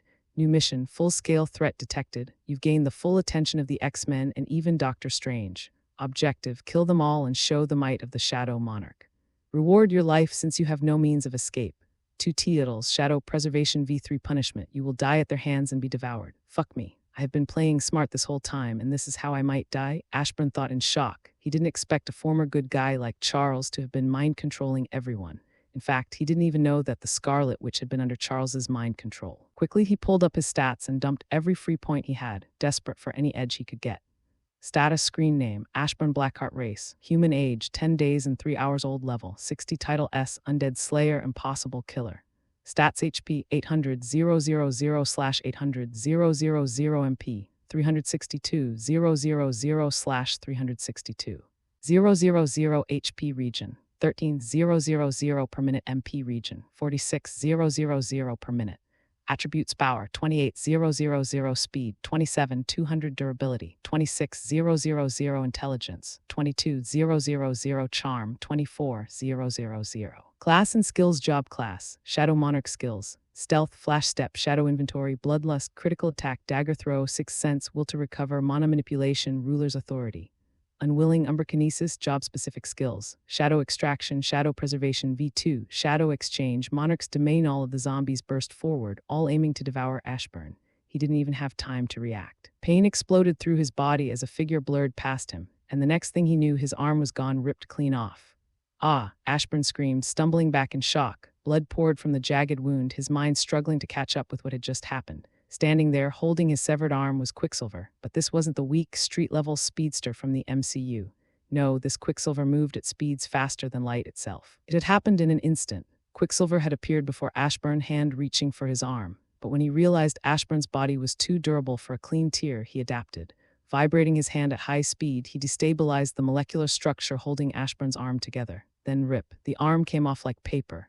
Ashburn didn't dare waste a second. He instantly activated Ruler's authority, seizing Quicksilver's legs and yanking the zombie speedster upside down. A dagger formed in Ashburn's remaining hand, and without hesitation, he stabbed toward Quicksilver's head. But even while hanging upside down, Quicksilver's body blurred with movement. His head, arms, and legs twisted at such high speed that Ashburn couldn't land a single clean hit. To make things worse, Quicksilver's entire body was vibrating, shaking violently enough to disrupt Ashburn's hold. Ruler's authority strained under the pressure as the grip weakened. Ashburn didn't wait, he couldn't afford to. From the corner of his eye, he saw another hero zombie rushing toward him. Activating stealth, Ashburn vanished from sight and let go of Quicksilver. The speedster fell, momentarily confused as his surroundings shifted. His body stopped vibrating as he tried to figure out why Ashburn had released him. That was the mistake that cost him his life. Shing! Quicksilver's head flew off his shoulders, spinning through the air. Before it could hit the ground, Ashburn was already moving, blade flashing as he sliced the severed head into a dozen pieces, ensuring the monster didn't get back up. One down, hundreds more to go, Ashburn thought, reappearing in a flash while grabbing his severed arm. Without hesitation, he pressed it back to the torn socket.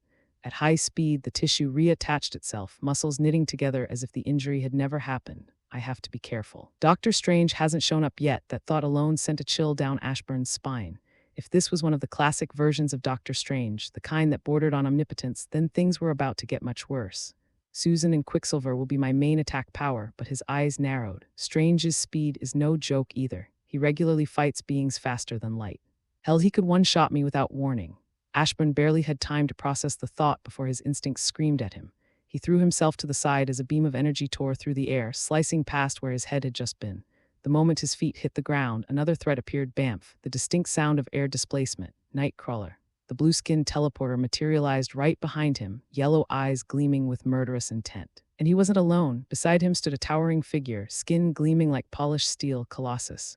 Ashburn barely had time to react before Colossus's punch connected, sending him flying like a rag doll. He shot straight towards Cyclops, who was already aiming. BZZT, the crimson beam fired, but Ashburn quickly activated Ruler's authority. The sudden shift caused Cyclops's blast to miss Ashburn and slam into Colossus instead, sending the metal giant stumbling back, more annoyed than hurt.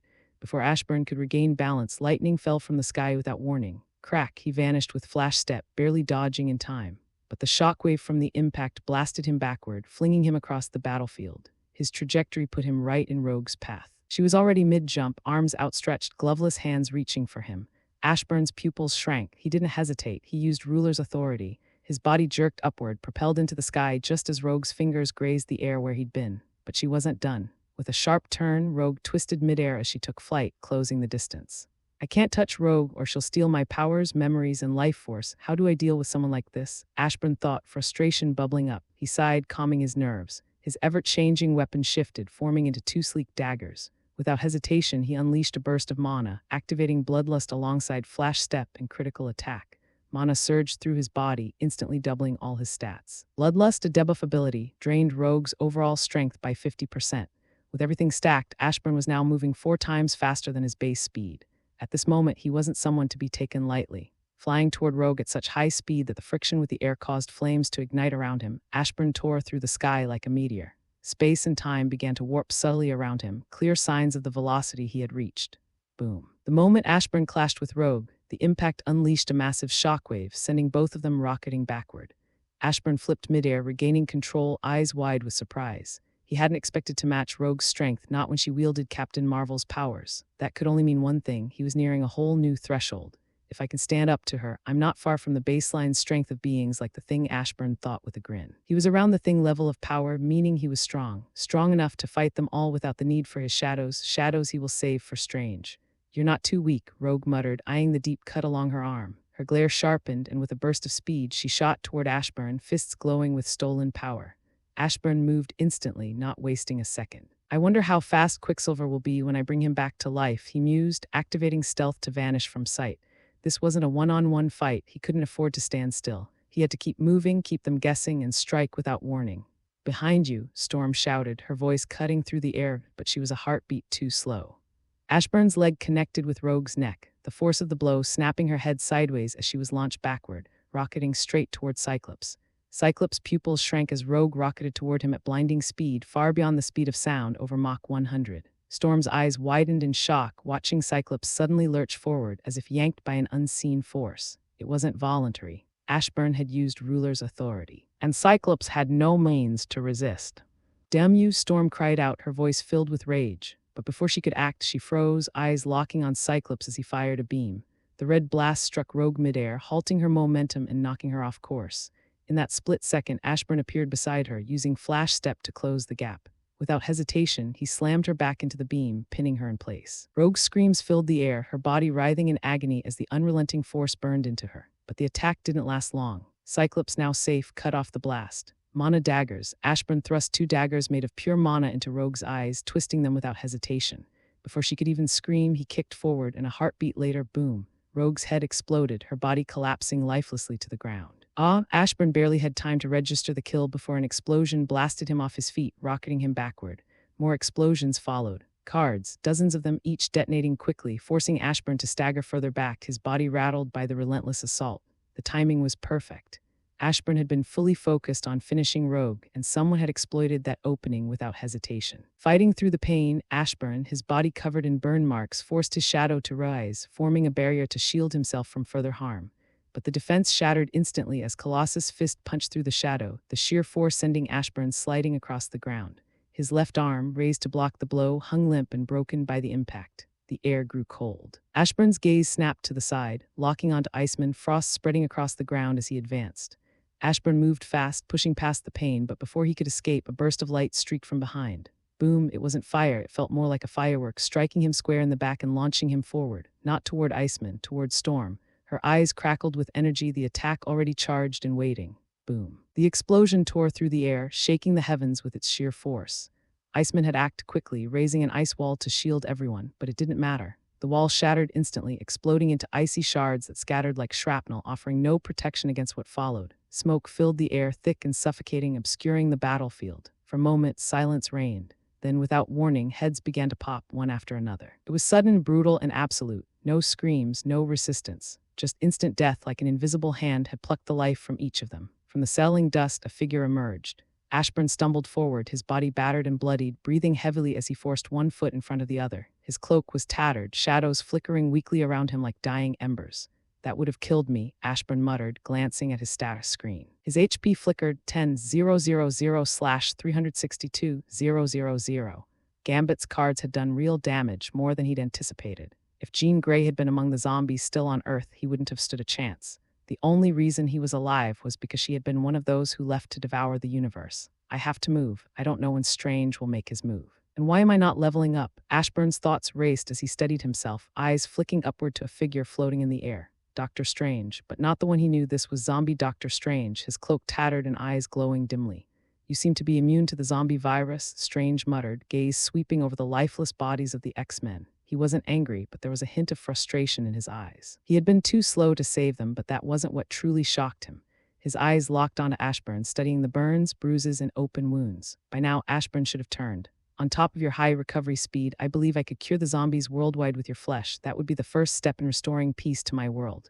Strange sighed, already formulating a plan. I'll keep you locked away. Your flesh will feed the starving. When it's over and all zombies are amongst the living once more, you will be free. Strange said lightly, of course. Strange wouldn't just feed Ashburn's flesh to the zombies. He'd enchant it, ensuring each piece slowly diminished their hunger while also serving as the key to undoing the virus. It wouldn't be instant, but with the best minds working together, people like Reed Richards, Strange was confident they could find a cure.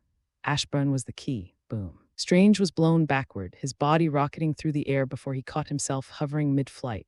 His eyes snapped toward the dust cloud, narrowing as he spotted the figure standing within. Susan Storm. She'd moved to one-shot him, but Strange was equipped with many artifacts. Killing him wasn't going to be easy. Everyone arise. Ashburn rose to his feet, battered but unwavering. In an instant, the once lifeless bodies surrounding him shuddered, their eyes flickering with dark light as they stood once more. Hundreds of X-Men. Now they were shadow soldiers. Dr. Strange's eyes widened, shocked at the sight before him. But it didn't end there. From Ashburn's own shadow, an even greater tide emerged. Over 1,000 shadow soldiers stood. I don't remember anything about Strange having artifacts that could instantly protect him. Why can't this be as easy as when Deadpool killed everyone? Ashburn thought helplessly, his eyes narrowing at the faint glow surrounding Strange. Meanwhile, Strange's mind raced as he scanned the newly risen X-Men. They're 22 times stronger than when they were alive. Go, don't even let him breathe. Ashburn's voice was cold and sharp, cutting through the tension. In an instant, the shadows moved. Hundreds of former X-Men, now silent soldiers, shot toward Strange with terrifying speed, but not all of them. Susan remained behind, forming invisible barriers around Ashburn and reinforcing the advancing shadows. My lord, Susan said, her tone firm but edged with concern, what you did was extremely reckless. Ashburn laughed bitterly, shaking his head. He'd held back and avoided using his shadow army immediately, hoping to catch Strange off guard. But it had failed. It felt clever at the time, hiding my cards until Strange showed up, but I almost died because of it. Ashburn sighed helplessly. Didn't know he could fight even without magic, Ashburn muttered, watching Strange summon a staff, effortlessly one-shotting every shadow soldier that got too close. The only thing that could stop him, Susan Storm. Whenever Strange tried to break through, her invisible barriers snapped into place, deflecting his attacks. But even with her support, the constant losses drained Ashburn's MP. Every shadow destroyed felt like a bite out of his stamina. My lord, Reed spoke up, standing nearby, his calm tone cutting through the chaos. Magic has a huge weakness against science. If I had my gear, we'd have a real chance of winning. Ashburn didn't hesitate. He called on of his shadows, and in an instant, Quicksilver appeared. Get him there. Fast, Quicksilver nodded, grabbed Reed by the arm, and vanished, leaving only a blur of darkness in their wake. Boom, all the shadows were blown away, sent rocketing back as Strange lashed out with his staff. But before he could even catch his breath, another wave of shadows surged forward, relentless and unyielding. They weren't fighting to win, they were fighting to stall. The shadow soldiers lined up, attacking in organized waves, each group moving in as soon as the last fell. It was a calculated sacrifice, designed to keep Strange pinned down, preventing him from casting any large-scale spells that could wipe them out in one shot.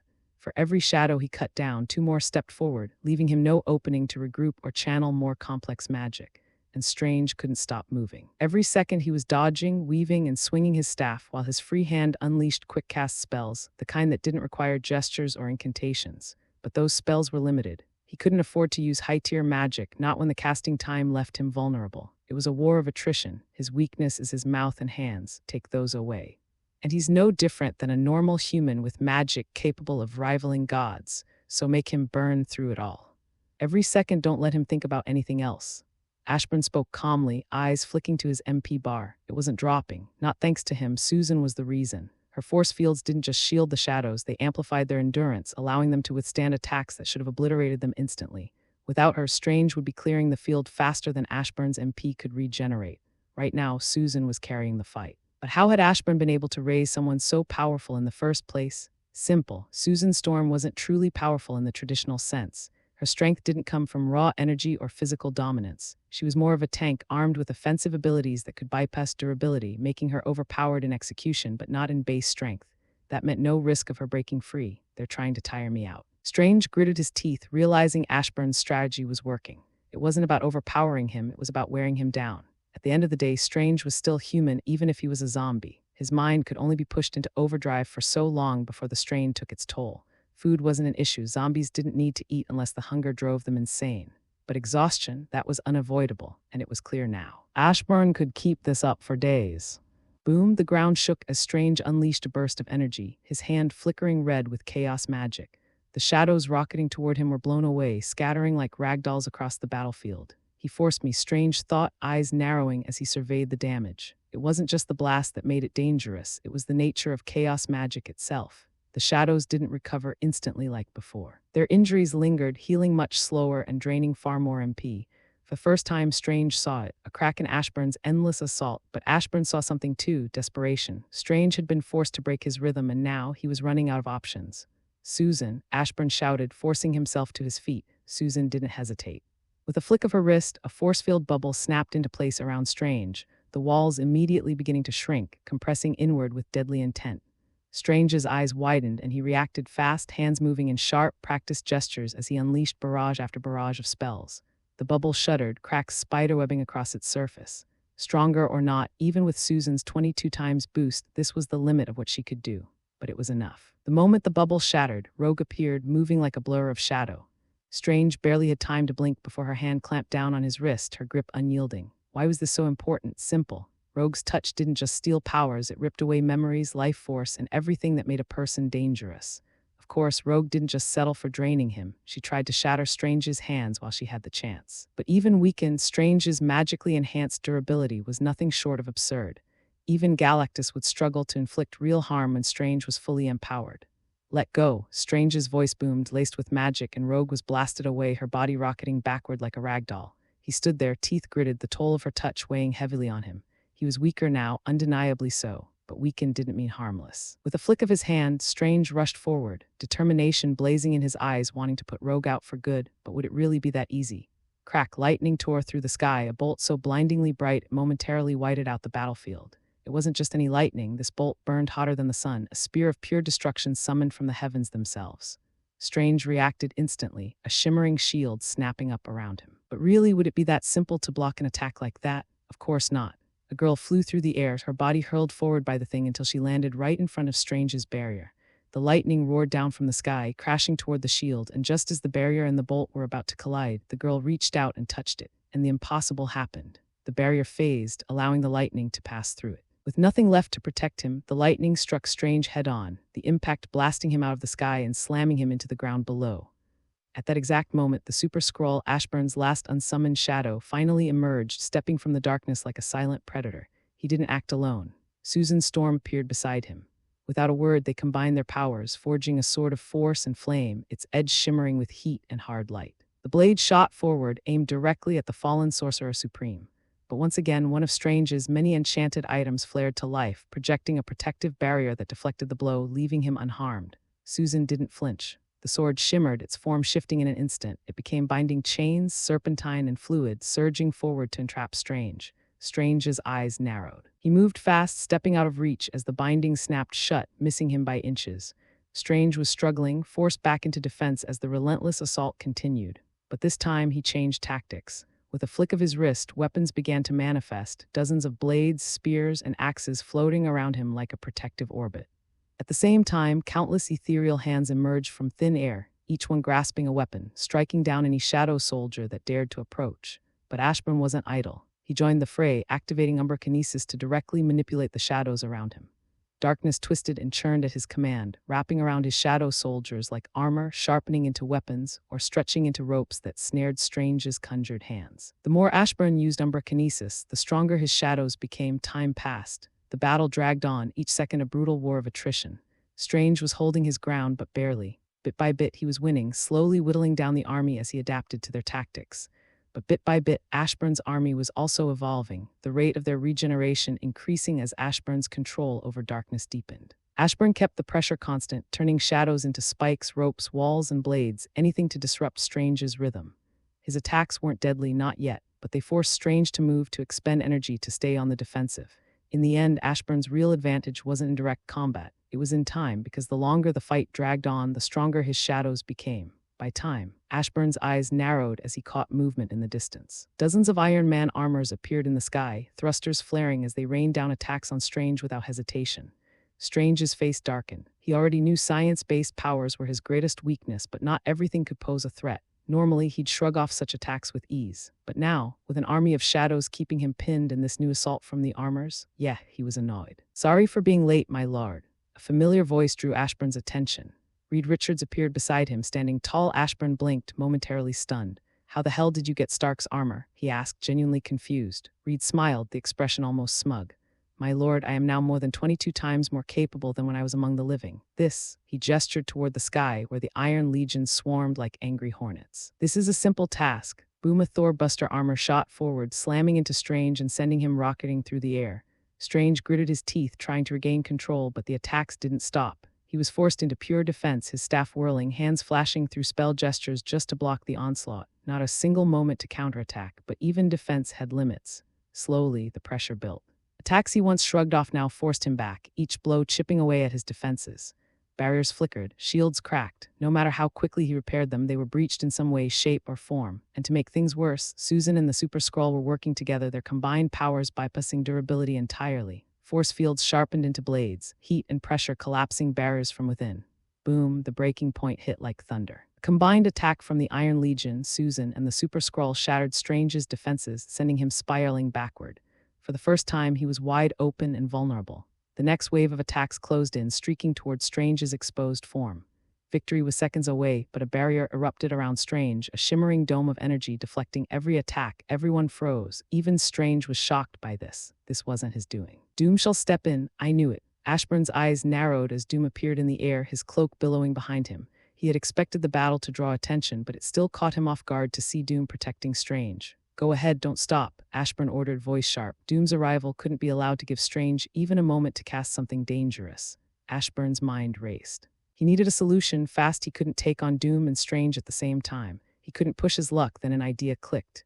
"Venom," Ashburn called, eyes snapping to the symbiote currently bonded with Shadow Eddie. "Bond with as many shadows as you can, copy their abilities." Venom didn't hesitate. Tendrils of black ooze peeled away from Eddie, latching onto the nearest shadow soldier. One bond, then another and another. Each shadow merged seamlessly, the symbiote adapting, its form shifting subtly with every new connection.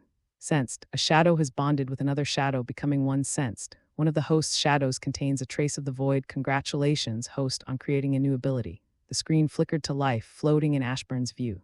Shadow Monarch has grown stronger. Congratulations on unlocking the full power of the Shadow Monarch through your own evolution. You have gained the true form of Shadow Exchange. In its true form, Shadow Exchange allows the user to utilize shadows as portals, enabling instant travel across vast distances. This skill functions like a gate, allowing the user to bring others along. There are no time limits, no mana consumption. Shadow fusing the host can combine 1 to 5 shadows into a single, far more powerful entity. The fused shadow will possess all strengthened abilities from the original shadows and may even gain new skills. No strength limit. Even if the fusion reaches godlike power, it will remain loyal. Duration. Fusion lasts for 10 minutes. Cooldown. After use, the fused shadows cannot be summoned for 24 hours. Umbrokinesis has evolved. By absorbing a fragment of the void, you've touched upon the primordial darkness. Shadow strength. All shadows are now up to 5 times stronger. Ability boost. Every shadow-related skill has grown stronger. Strange's eyes widened as the shadows surged, their strength skyrocketing without warning. A moment ago, they were 25 times stronger than when they were alive. Now, they were 100 times stronger. "Get out," Strange roared, clutching his head in agony. Doom, caught off guard, whipped around, his gaze locking onto Ashburn. And that's when he saw it, Charles Xavier, standing silently beside Ashburn, one hand pressed to his temple, the other outstretched toward Strange. Ashburn's lips curled into a smile. He'd used his 100% shadow extraction chance on Charles long ago, keeping the telepath hidden in the shadows, waiting for the perfect moment to strike. This was how the shadows had fought with such perfect coordination. Charles had linked their minds, turning them into a hive of precision. And now he'd struck when Strange thought he had saw it all. Now, with the shadows 100 times stronger and Strange caught off guard, the battle had tipped completely. Even at their prime, Charles would force Strange to take him seriously. Though Strange would eventually win, it would never be easy. After all, Charles Xavier wasn't just another telepath. He was a man who could shut off the mind of Thor, a feat few could claim. There was also the time he defeated Cyclops, even when Scott wielded the Phoenix Force. And the list didn't stop there. In a battle of minds, few could stand toe-to-toe with Charles. Susan might be Ashburn's strongest tank, but Charles, he was the trump card. Because when played at the right moment, his power didn't just turn the tide, it was an instant KO, like now. Before Strange could even recover, Rogue appeared, moving like a blur, and wrapped her arms tightly around him, her grip unrelenting. Doom reacted immediately, surging forward, but Susan was faster. A bubble snapped into place, sealing Doom inside before he could even reach them. Boom, Rogue was blasted away, tumbling through the air before she caught herself, feet skidding across the ground as she waved her hand, already preparing to cast a spell. But Strange wasn't having it. Something changed. For the first time, Strange began using magic Ashburn hadn't seen before. Darker, heavier, corrupted. Why now? The answer was obvious. From start to finish, Strange had never gone all out. Why? Because he was a zombie. The nature of his magic, rooted in balance, life, and order, conflicted with his current undead existence. Could he have cast a holy spell to purge the darkness? Yes. Would it have worked? Absolutely. But would it have backfired, ravaging his undead form? Without a doubt. So what was the solution? Simple. Dark magic, demonic rituals, hexes, forbidden sorcery. Forms of magic he'd long avoided, now the only path left to survival. And with that, Dr. Strange, no longer bound by the limitations of light, stood fully revealed. This wasn't just the Sorcerer Supreme. This was a Dr. Strange wielding the corrupt power of darkness and evil. The black arts once sealed away for the greater good. Although still weaker than his peak, this was a Strange capable of just twitching his finger, and a good 99% of all life across the universe would disappear. Sadly for Strange, it was already too late. Ashburn had activated Monarch Domain, and instantly the higher dimensions Strange relied on for power were cut off, like doors slamming shut one by one. Strange's eyes widened, panic flashing across his face as he felt the severance, ley lines disrupted, dimensional energies blocked. His lifeline, the very source of his dark resurgence, was gone. He tried to counter it, hands already weaving a spell to shatter the domain, but boom, Quicksilver struck first, but not just any Quicksilver. This was Quicksilver fused with the Thing, their powers merged into one monstrous entity, speed unmatched, power unrivaled. Hundreds of times faster than Quicksilver's original top speed, and hundreds of times stronger than the Thing's peak strength. Strange never stood a chance. The impact landed squarely, Quicksilver's fist driving into Strange's face like a meteor strike, the sheer force fracturing the air around them. Strange's head exploded, the shockwave ripping through the battlefield, leaving behind only a crumbling husk of his once mighty form. But it didn't end there. Rogue stepped forward, already chanting, her hand raised as she targeted Doom next. Boom, a single spell, a crackling surge of destructive energy, and Doom's body disintegrated on the spot, but Ashburn didn't flinch. That's just a Doombot, he thought, barely sparing it a glance. And yet, the sense of victory was short-lived. Because Doom never sent just one. I don't like this. Ashburn's gaze darkened, scanning the dozens upon dozens of Doombots filling the sky like an endless swarm. Doom was arrogant, sure, but he wasn't reckless. He didn't just charge into battle without a plan. So where was he? My lord, Reed spoke, his voice tense. They seemed to be made of vibranium. Ashburn's eyes widened. Vibranium? That didn't make sense. How the hell had Doom gotten his hands on so much vibranium? Charles, can you locate him? Ashburn turned to Xavier, while Susan raised a barrier, shielding them from the approaching Doombots. Charles closed his eyes, his mind expanding outward, sweeping across every mind on Earth, searching for the real Doom. But even for him, finding Doom was easier said than done.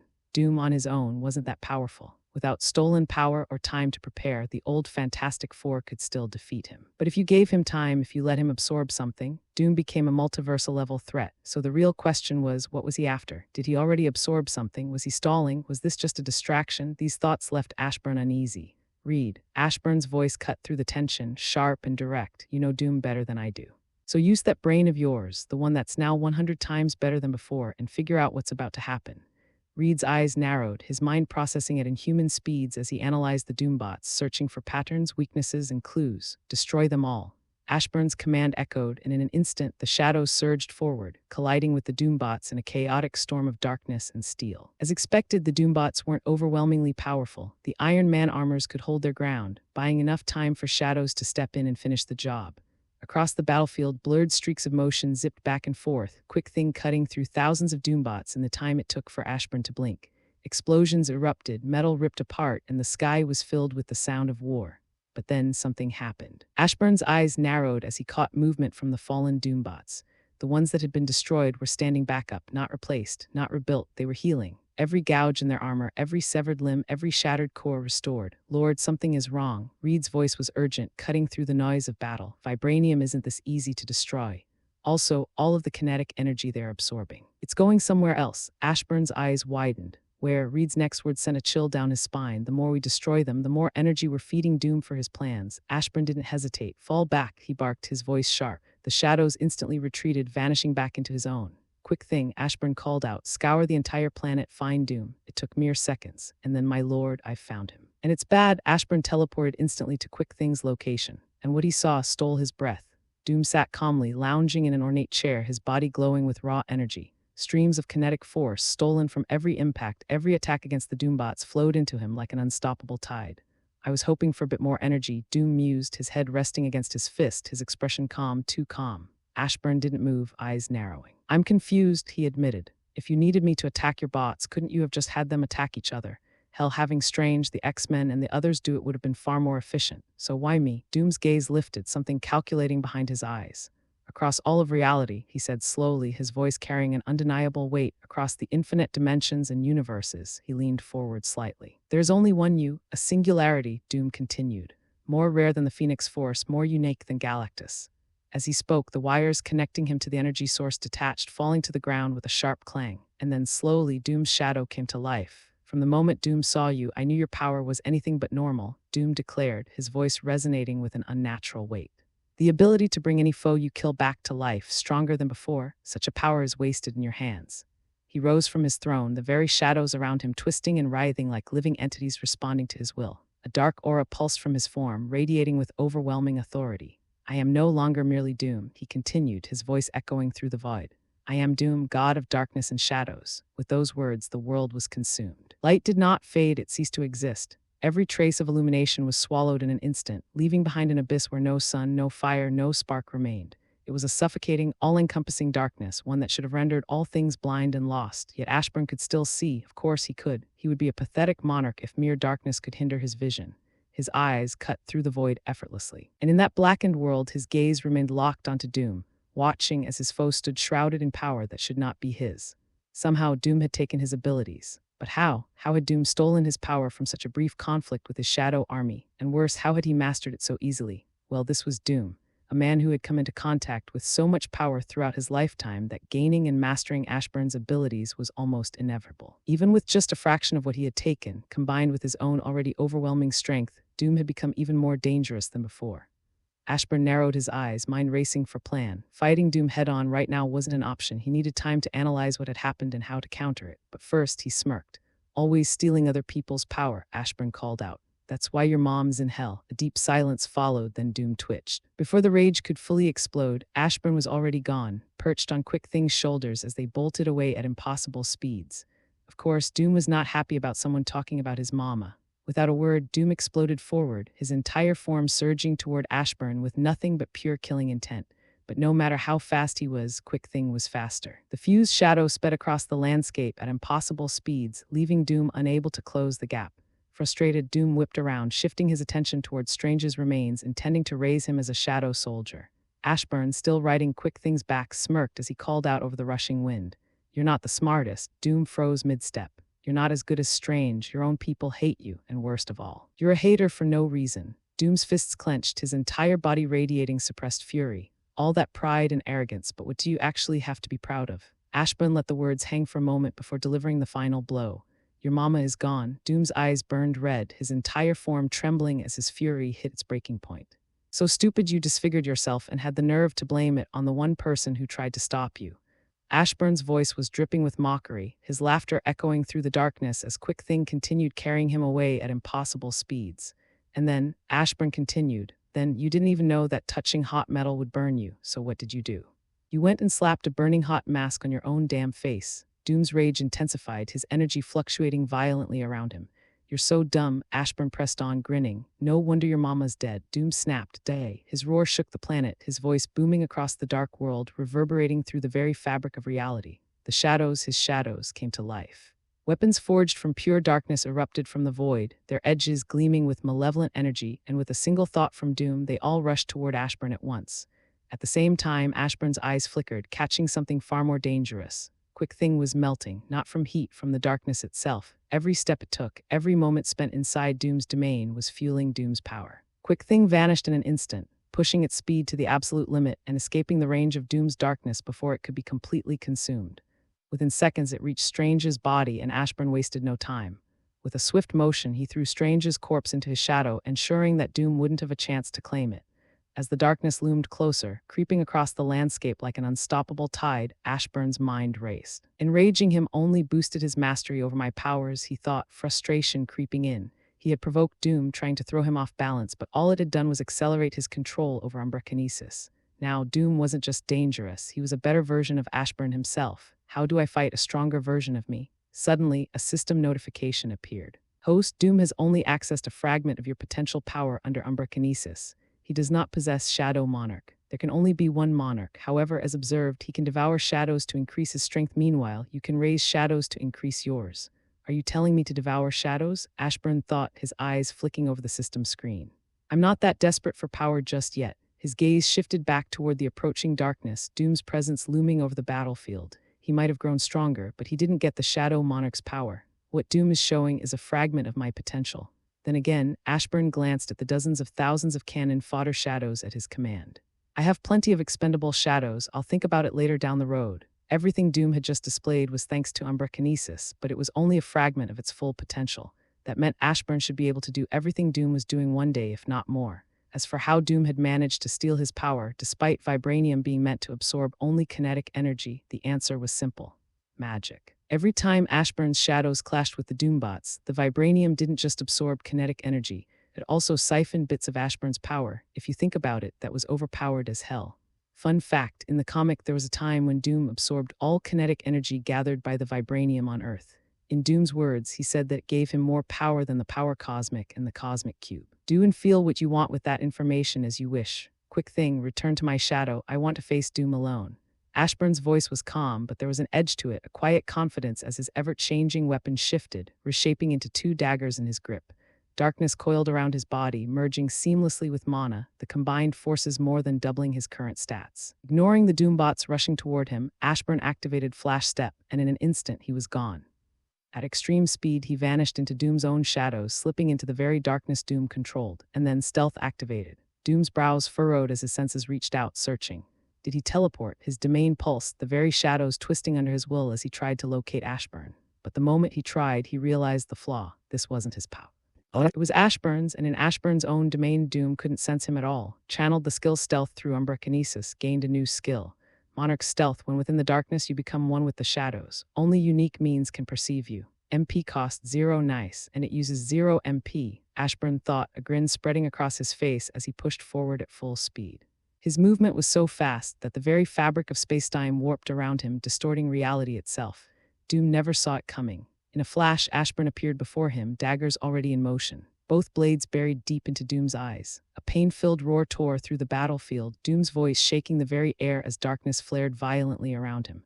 But he wasn't down. Through the blinding pain, Doom's hands lashed out, catching Ashburn by the wrists with unshakable force. Even without sight, he moved with precise, terrifying accuracy.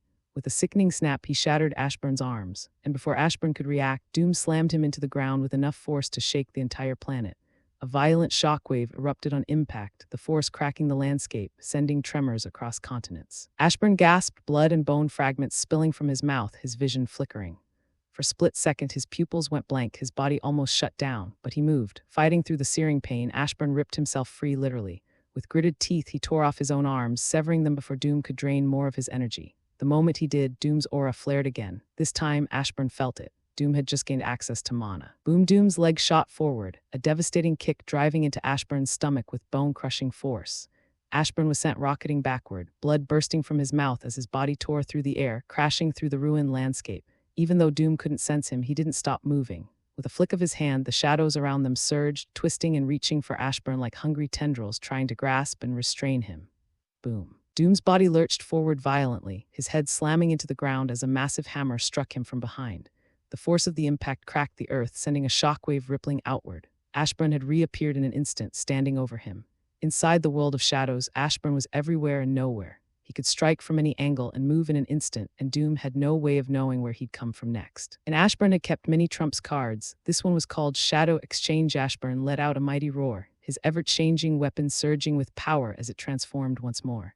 The massive warhammer pulsed, exploding with the combined might of ruler's authority, mana, and umbrakinesis, its very presence warping the space around it. But he wasn't stopping there. The hammer dissolved instantly, shifting into two razor-sharp daggers, their edges humming with raw energy. With a flash of movement, Ashburn activated critical attack.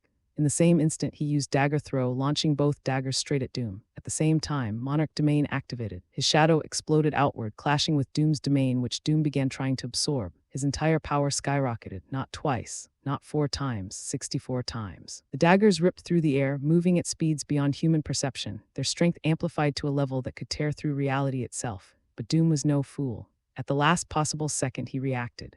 With a sharp motion, the shadows around him surged, forming a barrier just in time. The daggers slammed into the dark shield, sending violent shockwaves tearing across the battlefield. His mastery over this domain is growing. Ashburn narrowed his eyes, vanishing into the shadows and reappearing behind Doom. But Doom was fast. He had already turned, his reflexes razor-sharp, his control over the battlefield expanding by the second.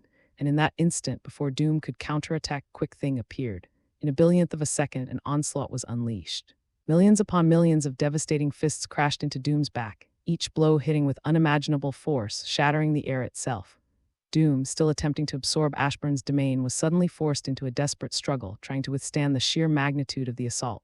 But just as quickly as Quick Thing had appeared, it was gone, instantly retreating into Ashburn's shadow before Doom could react or siphon its strength. Ashburn didn't stop. As Doom's own darkness twisted around them, Ashburn used his domain not just to counter, but to consume. The moment Doom attempted to absorb Ashburn's power, Ashburn's domain surged back, devouring Doom's darkness instead, although he was losing since Doom overpowered him. "Let's go," Ashburn roared, appearing behind Doom, his fist colliding with Doom's back in a devastating impact. But this wasn't just a punch. This was everything, all of his MP. All of his power funneled into his arm, flooding his muscles with such overwhelming force that they expanded in real time, surging with raw energy just to withstand the strain. With a roar, Doom's spine was nearly ripped out. Ashburn had poured everything into his, ruler's authority, umberkinesis, and every last drop of MP. His strength had peaked, his power crushing through Doom's defenses, the sheer force tearing through his body. But Doom wasn't done. Desperation flared, his power surged, and in an instant he formed an impenetrable barrier around himself, just in time. The sudden force of the barrier severed Ashburn's arm at the wrist, cutting off his momentum before he could fully tear Doom's spine free. Boom, the impact was apocalyptic. The sheer force of the clash shook the entire world, triggering earthquakes felt across continents. The sky cracked, the air shattered, and the battlefield distorted under the pressure of their battle. Doom was sent rocketing backward, his body engulfed in burns. But that wasn't all. Above them the dark clouds churned, and then the sky burned. High above, a figure floated, radiating unimaginable power. Storm had fused not just with Rogue, but also with the Human Torch. She hovered over the battlefield, untouchable, her very presence warping the sky itself. Above her, the storm clouds churned, but this wasn't natural lightning. The flashes within the storm weren't blue, they were burning red. Enough! Doom's roar shook the battlefield as his body regenerated, the surrounding darkness knitting his injuries back together at an alarming rate. But just as he opened his mouth to draw breath, Ashburn's dagger struck. The blade buried itself deep into his throat, cutting off his words before boom. The dagger exploded, sending Doom staggering backward in a violent blast of shadow and fire. Before he could recover, Ashburn was already behind him. In an instant, Ashburn's arms locked around Doom's waist, and then suplex. Doom's head and spine crashed into the ground with a devastating shockwave, but before the impact even settled, the sky answered. A bolt of red lightning, burning hotter than the sun, came crashing down. Doom had no time to react. Boom. The earth ruptured, the air itself ignited, the heat so intense it cooked both of them on impact. But Doom took the brunt of the damage. Ashburn, though burned and battered, was already moving. Fighting through the agony of his shattered bones, he forced himself up. "I can't wait to be able to heal using the darkness like you.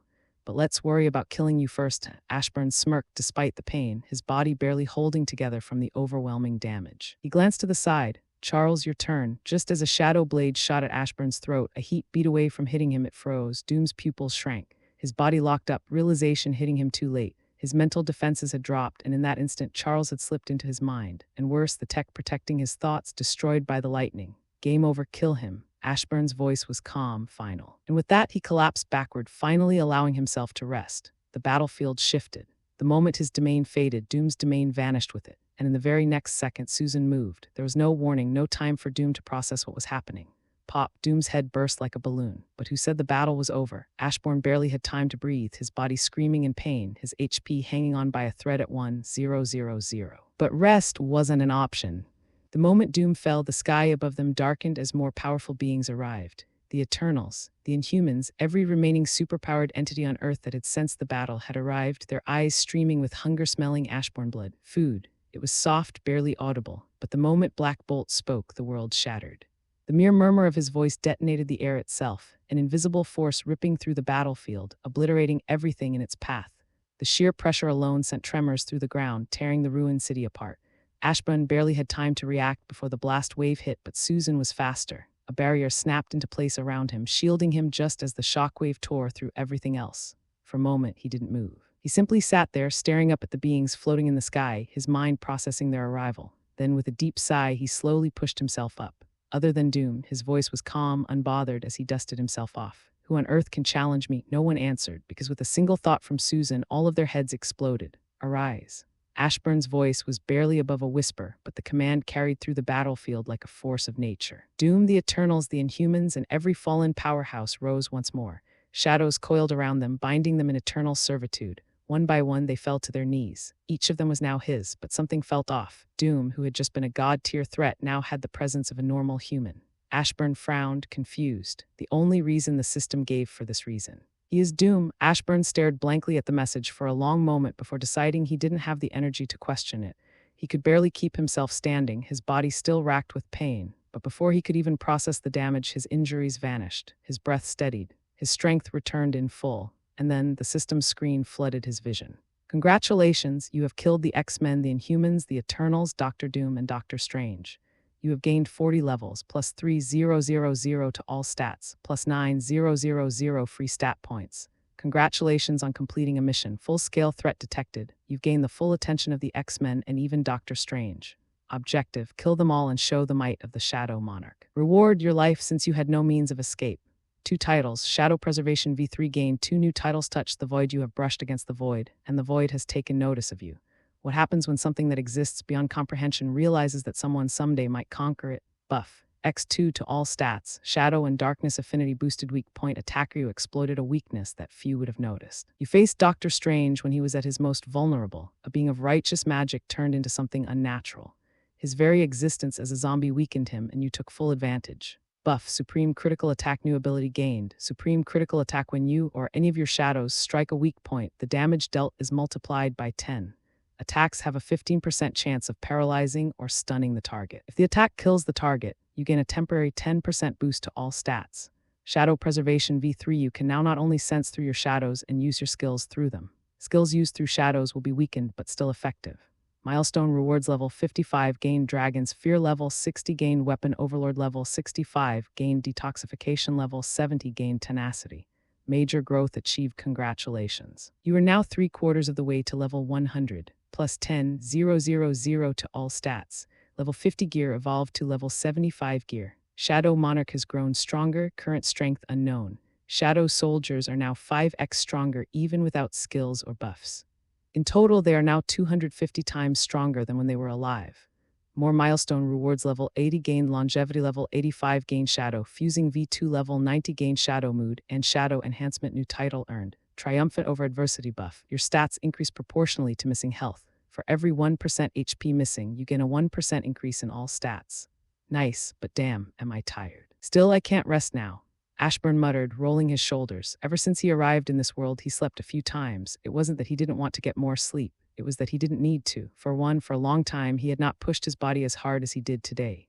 Secondly, leveling up had fundamentally changed his body. His existence had evolved, making things like exhaustion, hunger, and even basic human needs more manageable, if not outright optional. For the first few days, fruit alone had been enough. He could go longer without food, yet when he did eat, he required more to feel full. His body had adapted, becoming something more. Even now, despite his exhaustion, he knew rest would have to wait. Ashburn exhaled, then turned toward his forces. Reed, I need you and every genius we've gathered to work together, he commanded. Cersei, I want you assisting them, not just in recreating Captain America's shield, but also in creating Mysterium. Unlike the MCU, where Captain America's shield was simply made of vibranium, the comics told a different story. The shield was one of a kind, a unique alloy of Wakandan vibranium and iron, known as proto-adamantium, a metal that had never been duplicated. Atomic structure was so incomprehensible that even Molecule Man, being capable of manipulating matter at molecular level, once admitted that while Thor's Mjolnir and the Silver Surfer's board were bound together by strange cosmic forces, the shield was even stranger. It was, by all accounts, stronger than anything else in the universe. Reed frowned, arms crossed as he processed Ashburn's request. What is Mysterium? He finally asked, confusion evident. Ashburn didn't hesitate. It's a metal found in the White Hot Room, but I have no interest in stepping into the home of the Phoenix Force, he said flatly. Instead, you'll replicate it here. Use PIM particles. They work by refining the size-defining properties of carbons for use in the human body. Carbons are the key to forming mysterium. Find a way to synthesize them. He wasn't surprised he could recall this information so clearly. His mind was evolving, his intelligence skyrocketing beyond human limitations. Although Ashburn had never been a huge Marvel fan, he had gone through a phase like everyone else when Iron Man's new armor was the talk of the world. He had spent hours looking into its capabilities, researching the materials that made it so advanced. That's how he had first learned about Mysterium. He had forgotten about it over the years, but now, with his high intelligence stat, recalling information was as effortless as if he had just read it a second ago. Reed's analytical mind was already working, but he still had questions. What are carbons? To which Ashburn sighed, recalling the information he had read about it. Carbons are primordial elemental particles that give matter its size, mass, and density, essentially the building blocks of all physical matter, right alongside leptons, electrons, and protons, Ashburn explained casually. They exist naturally in cosmic radiation alongside gamma rays and X-rays. By condensing carbons into a solid state, you can create the so-called mutant metal Mysterium. He paused before adding the most important detail. Mysterium is highly conductive, not just of electricity, but also magic. It's 100% pure. Reed's eyes widened. This wasn't just some exotic metal. This was something that could revolutionize science and magic, a material that was both indestructible and infinitely conductive. I want something like the Bleeding Edge armor, but made entirely from Mysterium, proto-adamantium, and vibranium. Have fun with it. If you can make something more overpowered, then do it. In fact, I want all of my shadows equipped with it. Ashburn's voice was calm, but there was no room for negotiation. This needs to be done as soon as possible. Something tells me we'll be facing more trouble soon. His eyes swept over his gathered forces. Everyone else, slaughter every last zombie in New York. Once the city is cleared, spread out and purge the rest of the world. I give you all my power to use shadow extraction. The shadows nodded, disappearing into the darkness without hesitation. Then a thought struck him. By the way, is there a sentry here? Ashburn with a frown. Sentry, the man who could go toe-to-toe with Worldbreaker Hulk and fight him to a standstill. A being whose power rivaled God's and worse, whose alter ego, the Void, and if Molecule Man was still around. Ashburn was going to make sure that Guy was the first to die. I can't find them, Charles said, his voice tight with concentration. Ashburn frowned. His mind raced before settling on Cersei. Among the Eternals, she was perhaps the most broken one, especially if the movie was anything to go by. Cersei, come here, Ashburn called. She approached, her expression unreadable. I want to channel my power through you, he explained. Take my ability to control shadows and try to rearrange them, reshape them into a living creature. She nodded. A moment later, she extended her hands, her cosmic energy weaving into his darkness. The shadow at her feet twisted and contorted, and slowly something monstrous began to take shape. System alert. Since the host has created a lifeform from his shadow, no skill was created. Instead, the Shadow Monarch job class has grown stronger. Current shadow strength, 500 times more capable than when they were alive. Keep up the good work. I thought I'd get a new skill from that, but whatever, Ashburn muttered, shaking his head. I'm going to rest. Call me if anything happens. With that, he used ruler's authority to lift himself into the air, flying toward the Baxter building. Landing smoothly, he entered one of the clean, unused rooms, collapsing onto the bed. But before allowing himself to drift off, he went through his rewards. Dragon Fear, a debuff skill. Dragon's Fear allows the user to release a mana-infused roar from their very soul, forcing anyone weaker than them into a state of intense despair and panic. I wonder if I can infuse my shadow power into the shout. Ashburn thought, already considering ways to enhance the skill. Weapon Overlord, you're now a master of all weapons. Simply holding a weapon grants you instant knowledge of its ins and outs, how to wield it, how to maximize its efficiency, and even how to create new techniques. Any weapon-related skills you create can be improved over time through use. They start out as basic techniques, but as you use them, they can reach absolute perfection. Bonus, gain a 5x stat boost when wielding a weapon. This is huge, Ashburn thought, his mind already racing. I need to start creating techniques as soon as possible, though they'll be trash at first. If I keep using them, they'll evolve. His eyes narrowed. I wonder if I can create a cloning technique. That would allow him to train multiple skills at once, a massive advantage. I'll look into it when I wake up. Detoxification, immune to all diseases, poisons, and harmful status effects. Any toxins entering your system are immediately neutralized. HP regeneration is 2x faster than normal and 10x faster while sleeping. Tenacity, when HP drops below 50% in battle, any further damage is reduced by 50%. Longevity, you no longer age naturally. Your biological age remains locked unless you manually alter it. You retain youth and vitality indefinitely, completely immune to the effects of time. Shadow fusing V2 can now fuse up to 5 shadows permanently. No cooldown. Once fused, they remain that way forever. Fused shadows cannot be unfused. A fused shadow cannot be fused again, meaning the 5 chosen shadows determine its final form. Shadow mood fuse with your own shadow, becoming one with darkness. X10 boost to all stats while active. Cost 10,000 MP per second. Shadow enhancement infuse shadows into your abilities, evolving skills into stronger versions. Unlock shadow abilities. If an ability successfully evolves into a shadow ability, it will now cost 0 MP to use. Beautiful Ashburn grinned, his mind swirling with possibilities. Tomorrow, he was going to create as many abilities as possible. With that final thought, he closed his eyes and fell into a deep sleep on Earth. It was a bloodbath. The zombies never stood a chance. Ashbourne's shadows spread across the world, moving with inhuman speed, using shadow extraction to raise every fallen zombie into his ever-growing undead army. The entire planet was cleared within seconds. Of course, not all of them went down easily. Deadpool, for example, was a problem. His mutant healing factor allowed him to regenerate even from ashes. The shadows had to disable his mutation first, stripping him of his immortality before killing him for good, and he wasn't the only one. Brother, Vulcan whispered, his voice laced with disbelief as Cyclops approached, but something was wrong. Cyclops wasn't alive. His body radiated darkness, his optic blasts glowing with eerie intensity. Vulcan instinctively raised his hands, his Omega-level mutant powers reaching out, seeking to manipulate the very energy that now composed Cyclops' form. He was seconds away from taking control when his body stiffened. His mind went blank, and then darkness.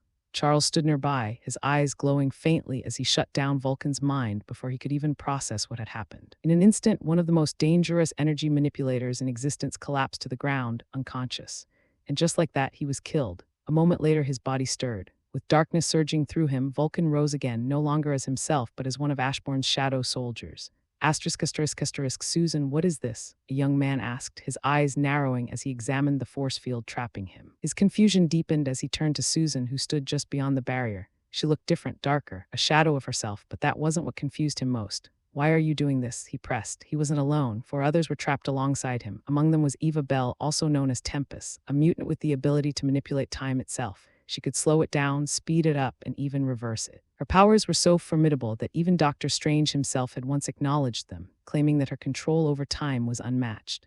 And yet here she was, trapped. Helpless as Susan's barrier even blocked her powers. The third was Hope Summers. Her powers, simple yet terrifyingly powerful. Hope's primary ability allowed her to copy the powers of any nearby mutant.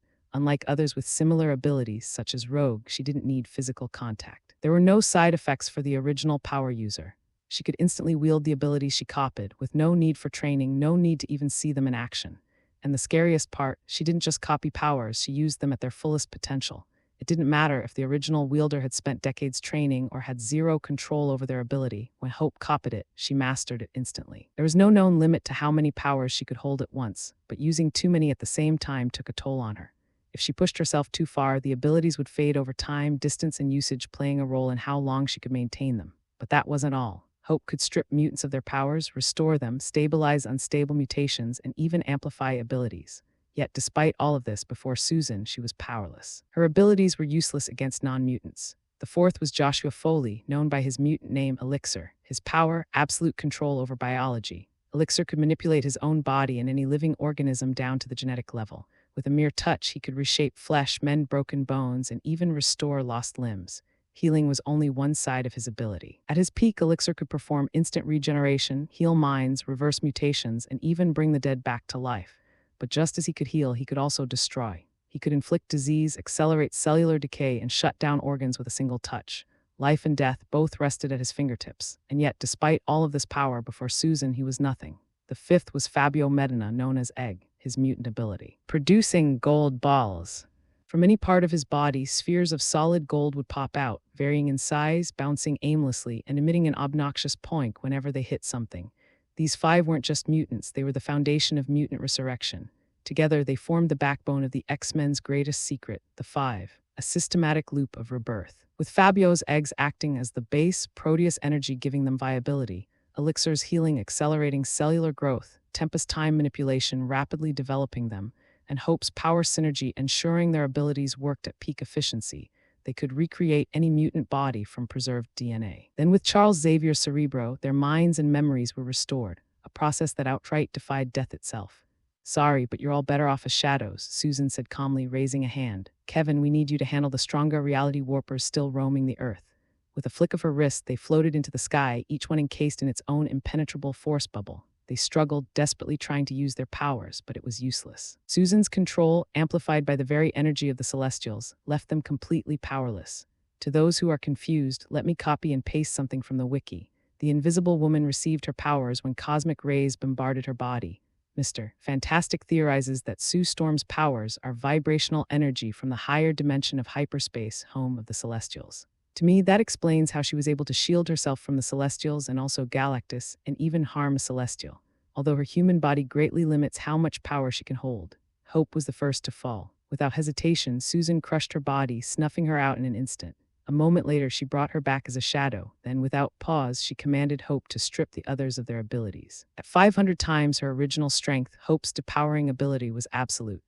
Tempest, Elixir, Egg, Kevin, all of them lost their mutant abilities. No more time manipulation, no more biological mastery, no more energy control, just 4 powerless humans. Kevin didn't have a physical body, only the one he had taken over. He was unique among reality warpers, but weak in the sense that he needed to focus on his target to maintain control. The moment he was distracted, his changes would unravel. And yes, Susan's barriers blocked even his attempts to warp reality. Before anything else, Hope used her own reality warping ability to turn Kevin's energy-like form into a true physical body. From there, one by one, they were all killed and immediately brought back as shadows.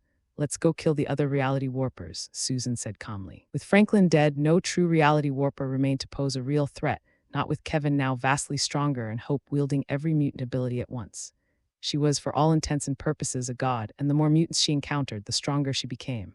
So mutants dropped. Exodus, Apocalypse, Kid Omega, Mr. M, the list went on. Even those hidden beneath the ocean like Namor had fallen. Now they too stood among the shadows. In just one day, every zombie on Earth was dead. Not a single one remained. However, Ashburn didn't have enough MP to turn them all into shadows at once. While shadow extraction no longer cost him MP when he used it himself, his shadow soldiers still relied on his MP to perform the skill. So they had no choice but to wait for him to wake up. So one could imagine Ashburn's shock when he finally opened his eyes, only to see that he had reached level 100. Congratulations on reaching a milestone. Level 95, level 75 gear has evolved into Shadow Monarch gear. Congratulations on reaching the max level. At level 100, the host was set to receive the full power of the Monarch. However, due to unforeseen circumstances, the system is uncertain what to grant the host searching for an appropriate reward. The host's strength has reached unprecedented heights in just 11 days and 8 hours. Although the host can no longer level up through the system reward to the host will be that the system will remain active, continuing to provide new abilities, titles, and missions to ensure further growth. Congratulations on completing the mission, New York City. Objective: eliminate all zombies in New York. Time limit: 6 months. Reward: plus 5 levels, plus 10 to all stats. A skill punishment: remain trapped in this universe until all zombies are eradicated. Assessing the host's current strength, initial rewards are deemed insufficient. Adjusting updated rewards: plus 100,000 to all stats. New skill: Gate grants the ability to open a portal to a different universe. This skill can only be activated once every 10 years and requires a 1-hour charge time. New title: Ruler of Earth. You have eradicated all zombies on Earth, leaving only yourself and your shadows to claim this planet as your domain. You are now Earth's undisputed ruler. Buff: times 100 to all stats. While on Earth you guys worked hard, Ashburn muttered as he sensed the vast army of shadows now under his control.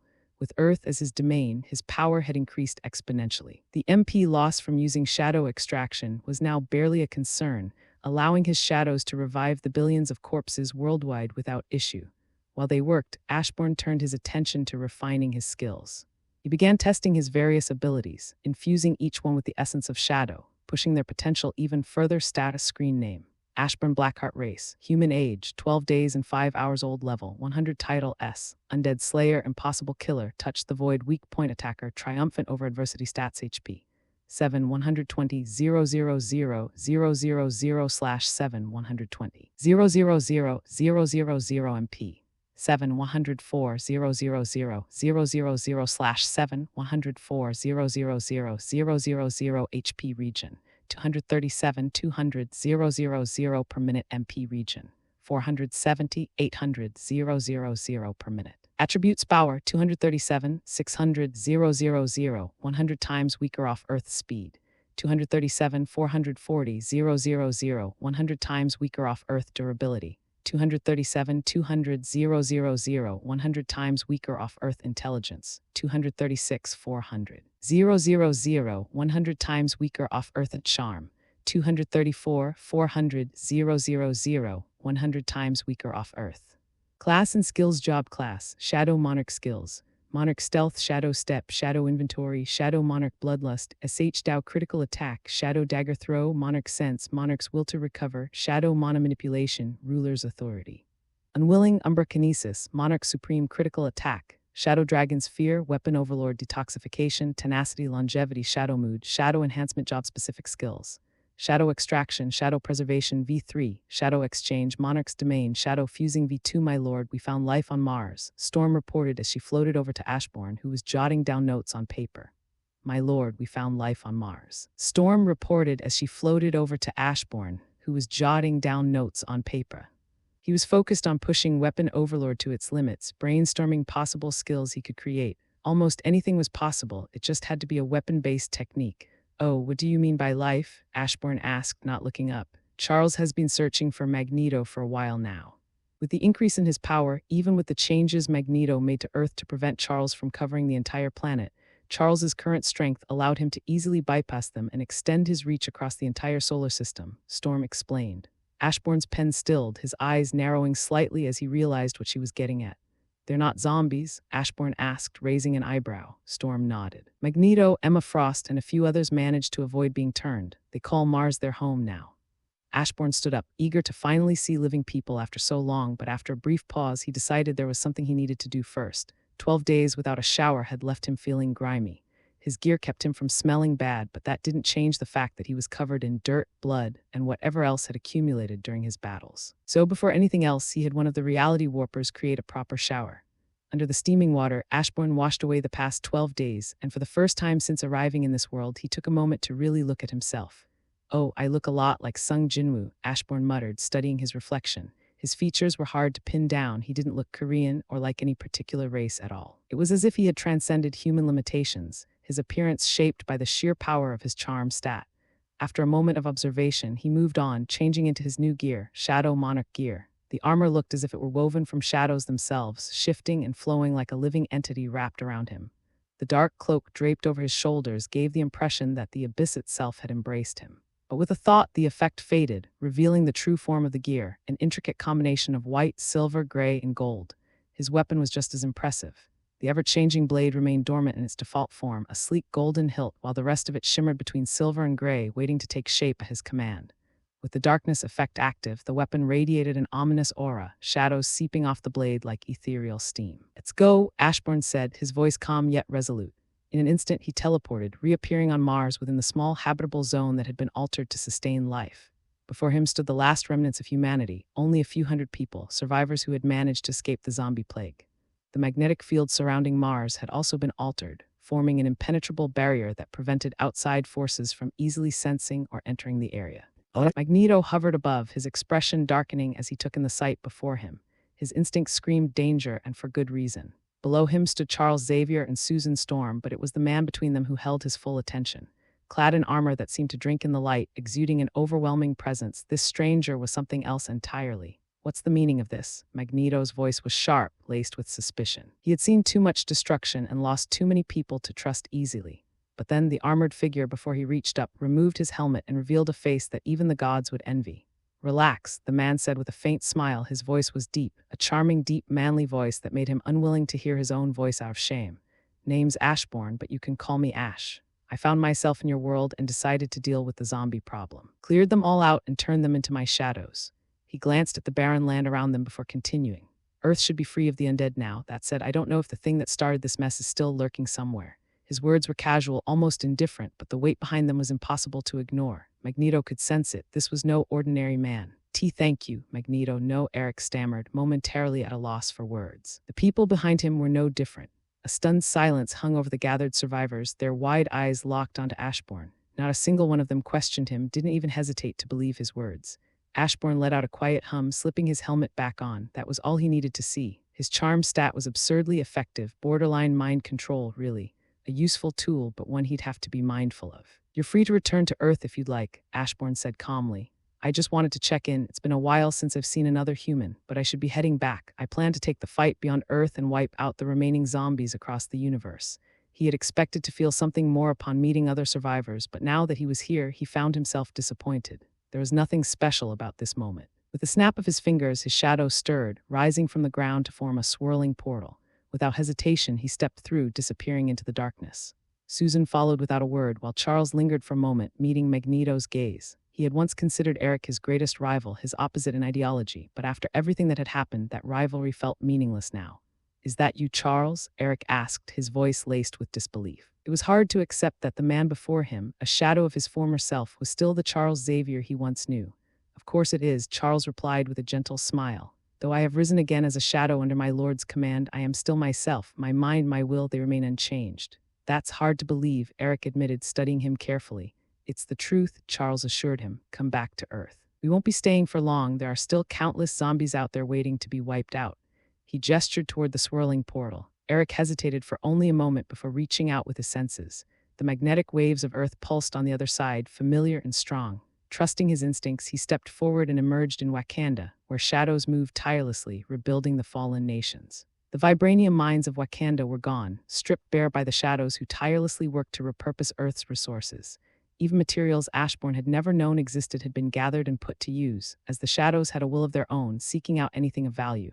"Wakanda will serve as our base," Charles said, placing a reassuring hand on Eric's shoulder. "The rest of the world is yours to rebuild as you see fit. I wish you the best, old friend." With those parting words, Charles turned and walked away, making his way back to Ashburn's side, leaving Eric to decide his own path in this new world. Ashburn stood behind a reinforced glass wall, observing the concentrated energy beams striking the newly forged proto-adamantium. The process was meticulous, a testament to how far they had come. While he had been asleep, not only had they successfully recreated proto-adamantium, but they had also managed to synthesize mysterium. With individuals capable of manipulating matter at a fundamental level, Reed had been able to complete his work at a remarkable pace. "It's an odd thing," Ashburn murmured, turning the small chunk of mysterium in his hands. His new gear already granted him an astonishing 100-fold increase to all his stats. But mysterium was different. When he channeled his power through it, the effect wasn't just doubled or quintupled. It was amplified dozens of times beyond what should have been possible. His current armor remained superior, but only due to the bonus granted by wearing the full set. That left Ashburn wondering, could he integrate mysterium into his armor to push his power even further? And if so, could he also forge it into weapons and armor for his entire army, ensuring they too reached new heights of strength? New mission, Shadow Monarch's aura objective. Take proto-adamantium and mysterium and fuse them with the power of the Shadow Monarch to create Shadow Monarch's ore. Reward, Army Soldiers Armor Set, Shadow Monarch Gear Evolution. Triggered a chain quest, The Void. Mission, Conquer Asgard objective. Go to Asgard, slaughter all the zombies, and take Asgard as your own. Note, Asgard exists in a different dimension. Reward, Shadow Monarch gains a new ability punishment. Devoured by the Void time limit 3 days. New mission, Gore the God Butcher objective. Kill the evolved God Butcher within the given time. Reward, 3x 100% shadow extraction chances. Punishment, devoured by the Void time limit 3 days. New mission, He has awakened objective. Survive or kill the Eldritch God of Darkness. Reward depends on success punishment. Devoured by the Void time limit 3 days. New mission, The Void's will objective. Survive the Void's attempt to devour you. Reward depends on success punishment. Devoured by the Void time limit. Ashburn exhaled sharply, forcing himself to stay calm as he pieced together the system's intent. All right, the system is warning me about something big. Gore is coming for me. The system is telling me that Asgard is my best bet to grow stronger. After Gore, Null will probably come next, and once Null is killed, the Void itself will make its move. The first goal, conquering Asgard, seemed nearly impossible. Odin was beyond anything Ashburn could hope to fight right now. This was the man who had once battled Galactus and, despite losing in the end, had still managed to knock him out for a moment. That alone was enough to terrify Ashburn. Wait, I can just fuse them, he realized. His mind immediately went to the possibilities. Who should I fuse? He really wanted to kill Magneto and fuse Charles with him. That would be a broken combination. But for now, he had to work with what he already had. Odin's main power comes from the Odin Force, so if I put those who can absorb energy on the front lines, I might be able to weaken him. That was a solid strategy, but another thought hit him. My shadows need to train to fully master their power. He needed his army to refine their skills, master them, push past their limits, and evolve. If Rogue could fully master her power, she wouldn't even need to touch her target to drain them. At that level, she could steal Odin of the Odin Force before he even had a chance to react. Ashburn thought, his mind racing. I'll fuse Rogue with Hope, but I need 3 more to complete the fusion. Storm will be fused with the Human Torch and Torch, but I still need 2 more. No, that one can wait. I want Storm to fuse with Thor as well. So I should pair her with others who control the weather. Zeus, for sure, Thor, Zeus, and who else? His thoughts shifted to another fusion. Torch, the Human Torch, Surtur, I need a 4th and a 5th. They have to connect in some way. His gaze slowly shifted towards Susan. Give me a list of all ability users and their powers. I need to start fusing those who complement each other, like Rogue and Hope. What's coming is beyond anything we've faced, and we need to be ready, Ashburn said. Susan nodded seriously and turned to leave, heading off to speak with Charles. It didn't take long for Ashburn to receive the list, and he immediately began sorting through it. After careful consideration, he proceeded with the first fusion combining Torch, Pyro, and the Human Torch. The result was a new entity Ashburn named the Human Phoenix. With flames that could heal and a body composed entirely of fire, they were effectively immortal. Next was Charles, who was fused with Kid Omega, Cassandra Nova Xavier, Goblin Queen, and Tildy Soames. Each of these 5 possessed formidable telepathic abilities. While Charles was widely regarded as the strongest telepath, many believed Jean Grey held that title. Kid Omega, however, was said to have the greatest potential of them all, surpassing both Charles and Jean in raw telepathic power. It was even foretold that in the future he could become the most powerful host the Phoenix Force had ever known. Cassandra Nova was Charles's twin, and at times she had demonstrated telepathic abilities strong enough to overpower both him and Jean Grey.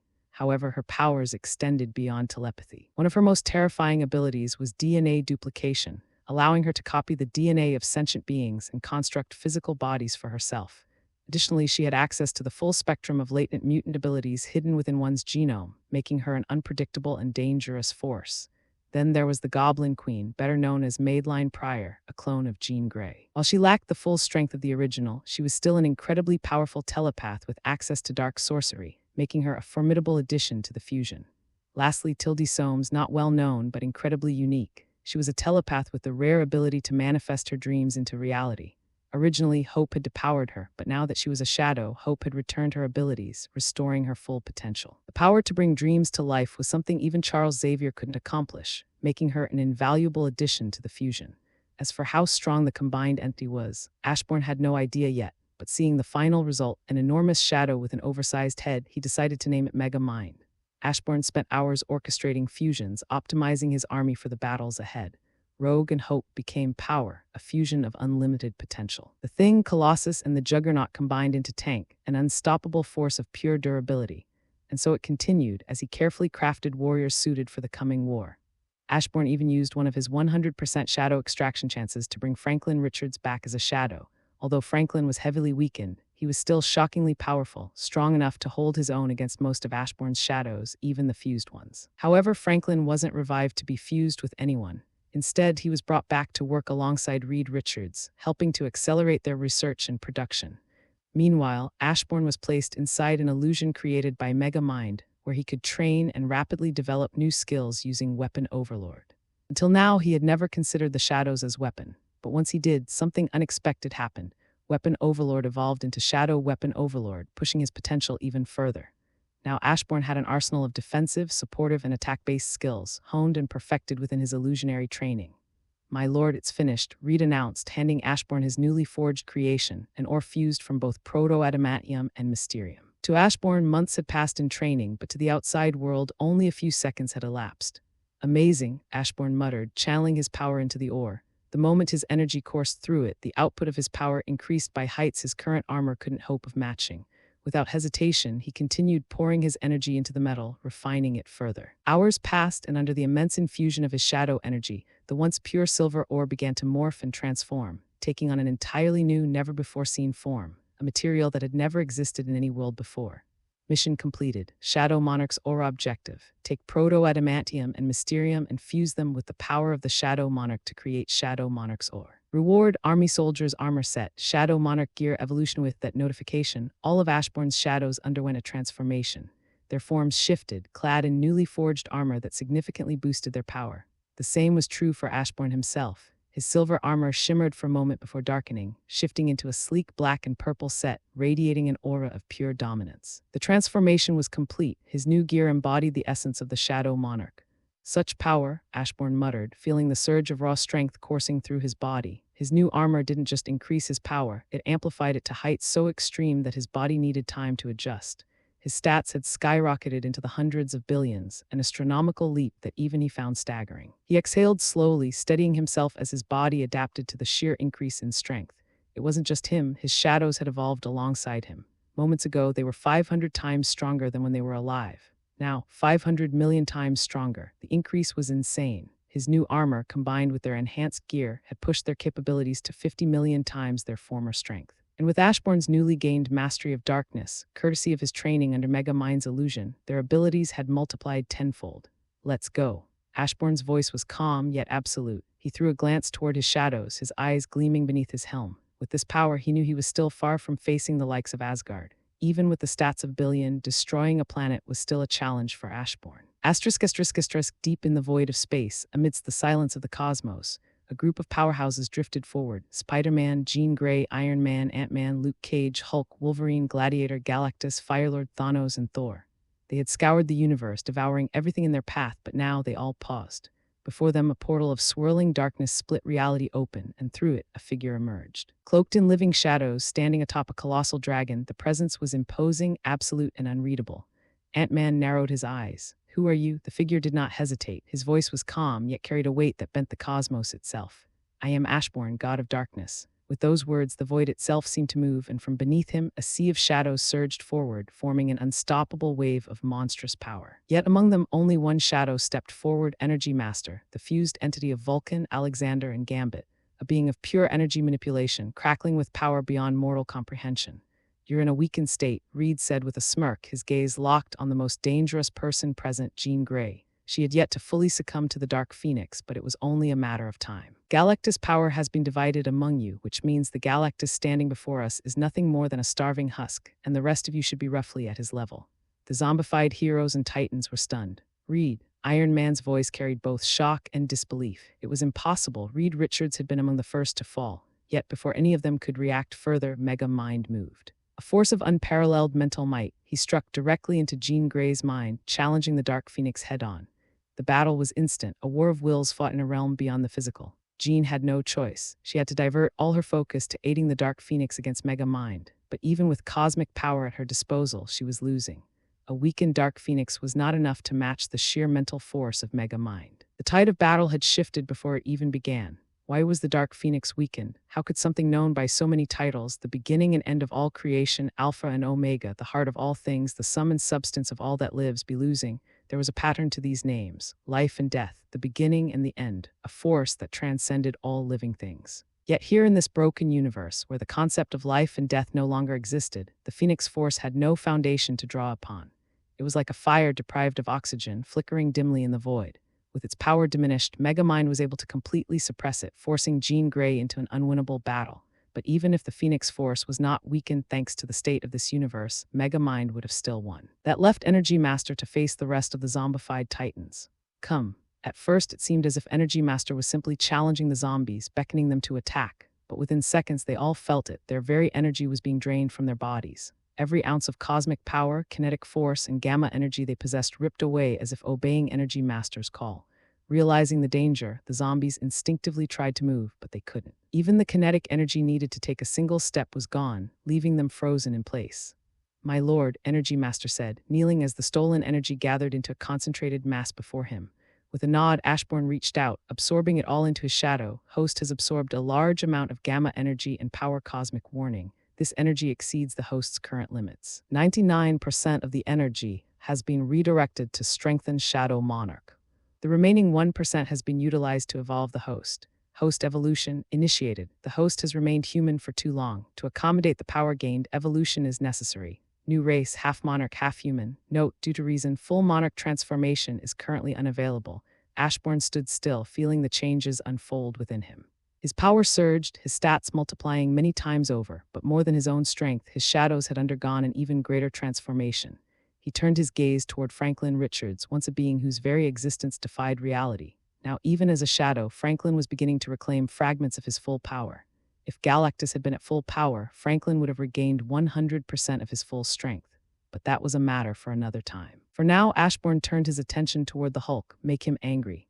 Ashburn ordered, his voice calm yet commanding. Without hesitation, Megamind split his focus, reaching into the depths of Hulk's mind. He suppressed Banner entirely, allowing Hulk's rage to explode unchecked. The angrier Hulk became, the stronger he grew, and the more gamma energy he accumulated. Energy Master stepped forward, his expression serious. With a single motion, he siphoned every ounce of Hulk's energy, draining it away before the Hulk could unleash his full strength. The raw energy surged toward Ashburn, who absorbed it all into his shadow. Shadow Monarch job class has grown stronger. Ashburn's power continued to expand, the system refining and evolving his abilities with each new surge of energy. The stronger his shadows became, the closer he edged towards something beyond mortality. Warning: the host has caught the attention of a powerful being. The host should stop or risk the destruction of this universe. Stop! Ashburn didn't hesitate for even a second upon seeing the notification. A cold sweat ran down his back. He had already drawn the Oblivion's attention, and now it seemed something even greater was watching. He didn't want to push his luck and ended up facing the shadow of the creator of the Marvel Universe itself. Kill them all, we don't have time to waste. Leave Jean Grey and Galactus in a half-dead state. His voice was steady, but his unease was clear. Energy Master wasted no time. With a simple gesture, he drained the zombies of their life force, leaving behind nothing but bones. Ashburn stepped forward, using shadow extraction, bringing forth a new legion of shadows from the remains of the fallen. Spider-Man, Iron Man, Ant-Man, Luke Cage, and Wolverine were the only ones Ashburn chose to resurrect as shadows. With a simple command, shadow extraction was activated, and one by one they rose once more, their forms now cloaked in darkness, kneeling silently before their new master. Ashburn floated off the dragon, using ruler's authority to glide effortlessly toward Thor's lifeless body. He paused, eyes settling on Mjolnir, the legendary hammer resting beside its former wielder. For a moment, he simply stared at it before reaching out. Unlike the common misconception, one didn't need a pure heart to lift the hammer. Worthiness was not about morality. It was about power, about destruction, about the unyielding will to impose one's force upon the world. Ashburn wrapped his fingers around Mjolnir's handle. To be worthy of the hammer is to break, to smash, to destroy, he muttered, gripping the weapon tightly. His voice was calm, yet it carried a weight that seemed to stir something deep within the ancient artifact. So tell me, hammer, will you join me in battle? For a moment, nothing happened. Then Mjolnir shuddered in his grasp. A storm brewed above, dark clouds twisting unnaturally as crackling lightning illuminated the battlefield. I don't care for Thor's power, Ashburn continued, his voice barely above a whisper, yet carried by the rising winds. I care for the god Tempest, the mother of all storms, the true force behind you. The hammer trembled violently now. Has it been fun? He asked, tilting his head. This rotten universe, serving an owner who never even realized his true potential, a god who had to rely on you for the most basic of things, Mjolnir roared. The storm above exploded into chaos, lightning flashing wildly. You were once a storm greater than any galaxy known to man, Ashburn continued, his voice unwavering as he gripped Mjolnir.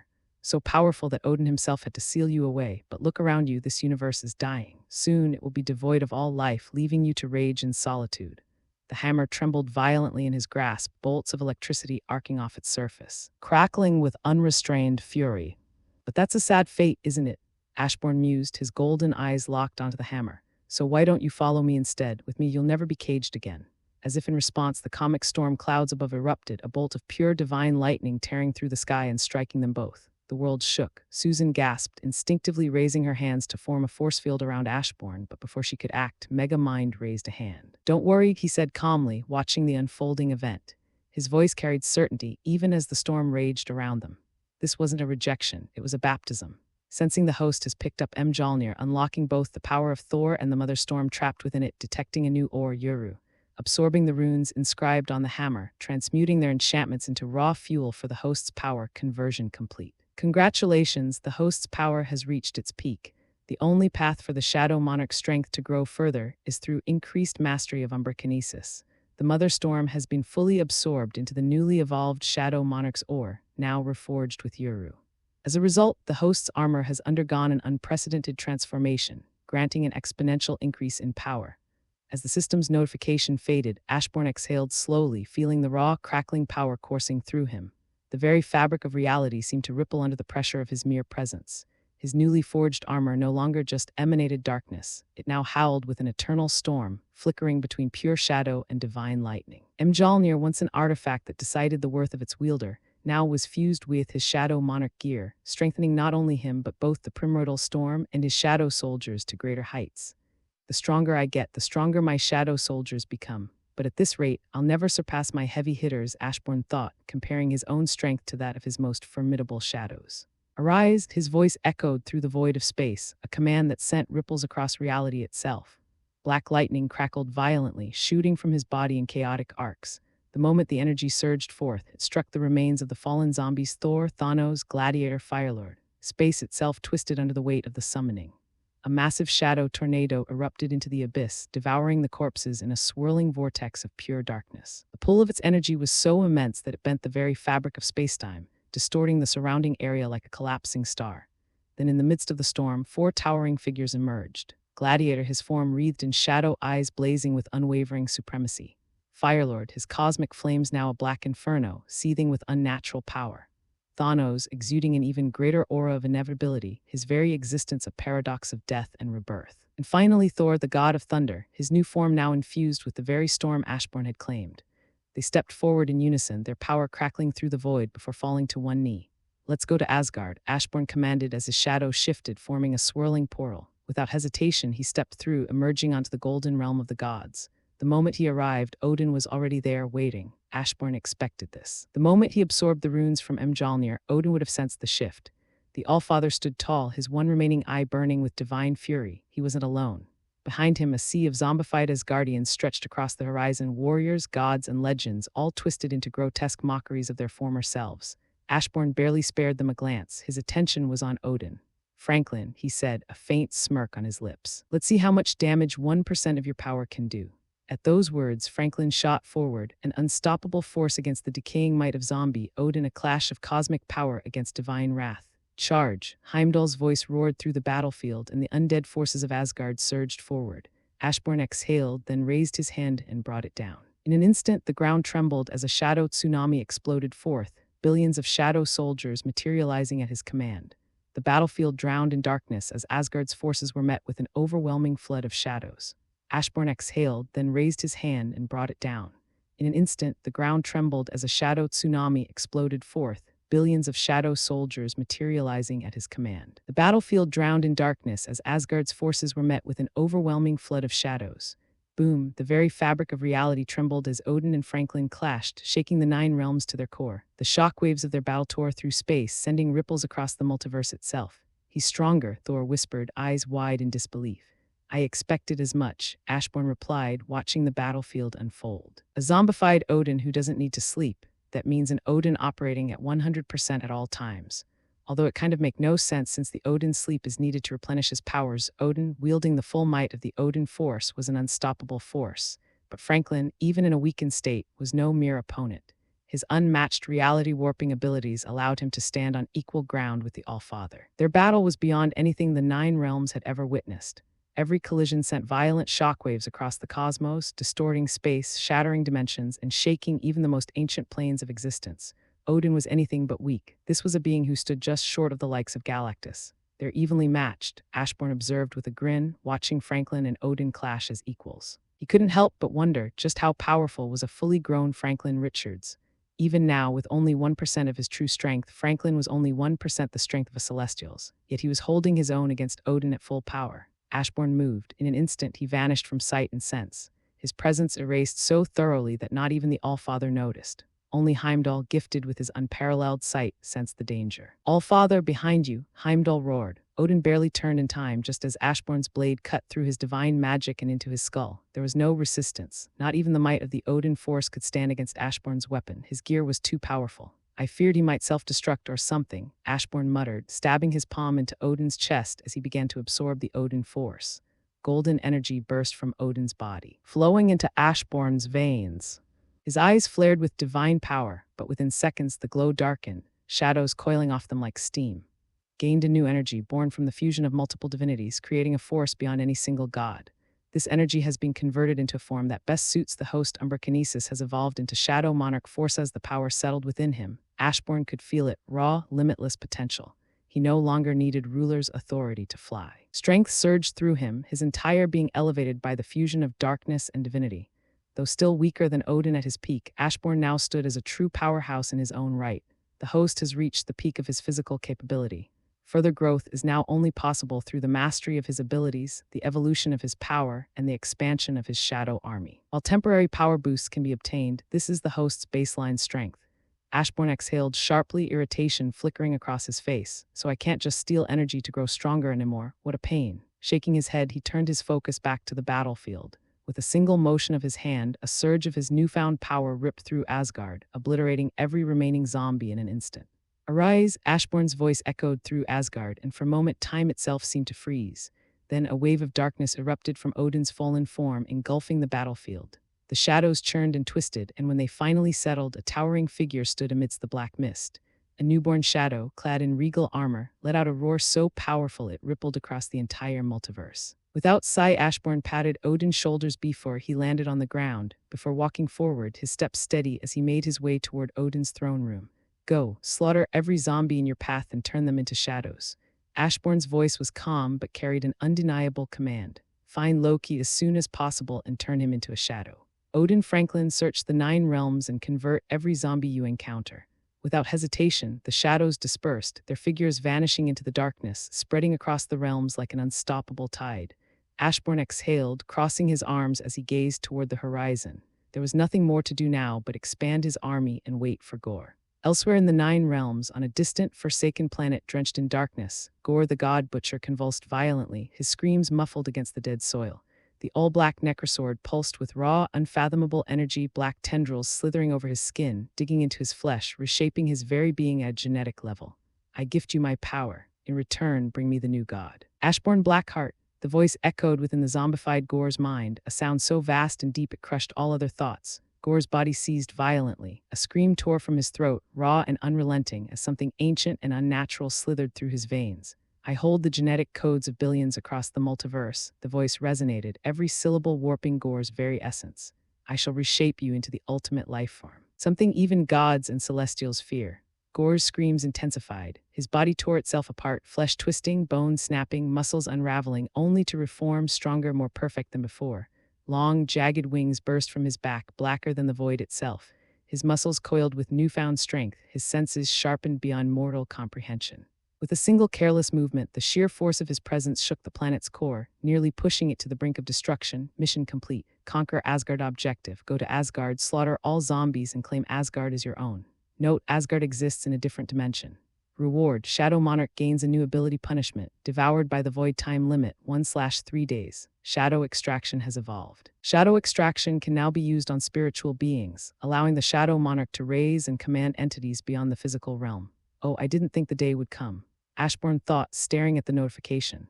This was exactly why he hadn't attempted to raise Galactus or the Phoenix Force before. Both were spiritual entities, immune to shadow extraction.